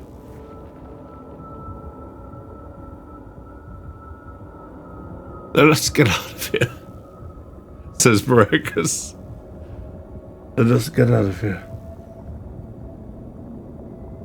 Sandy, I'm with you. Only charting, if we go straight forward, we're probably going to get to where we're going. You still want to go to the monastery? We're going to the monastery. It's buried in sand, but, there'll be something to find for all of us, I believe. Be profitable. Nobody's visited for a long time. I friends that they're not coming around and going, oh, you're a monastery, you're the... But I think it'll be something for all of us. Provided that thing doesn't come back. Provided that thing doesn't come back.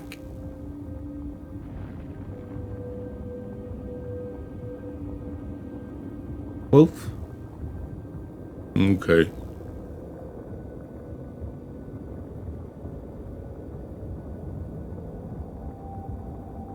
Tired of sand. Tired of this air, this wind. Too much iron in it. And taste it.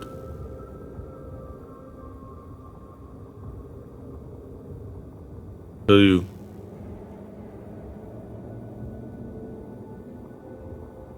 I've never been afraid of blood.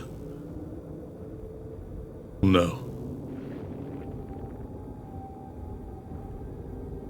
Wolf. Wolf. Blood is everywhere. Blood is everything. These grounds are my grounds.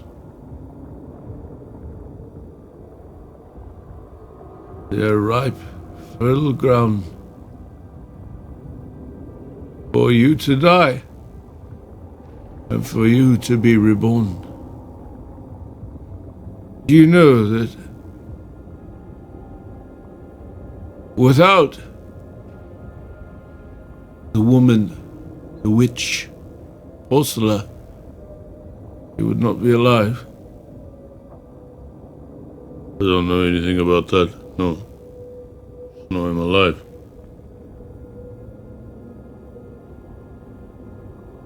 Well, yeah. There are reasons for us all.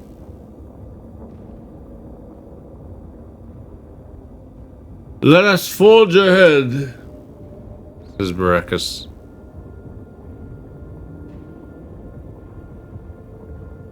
We're nearly there. To the monastery. And to the monastery you go. Drifting sands, heavy wind. It's no wonder this place disappeared. You can barely see it. But when you do, you understand that it was something, that it meant something to someone. But that's been buried and forgotten long ago.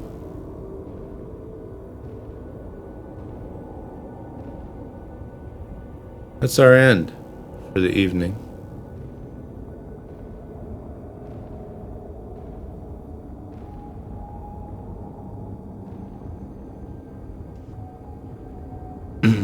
thank you for joining us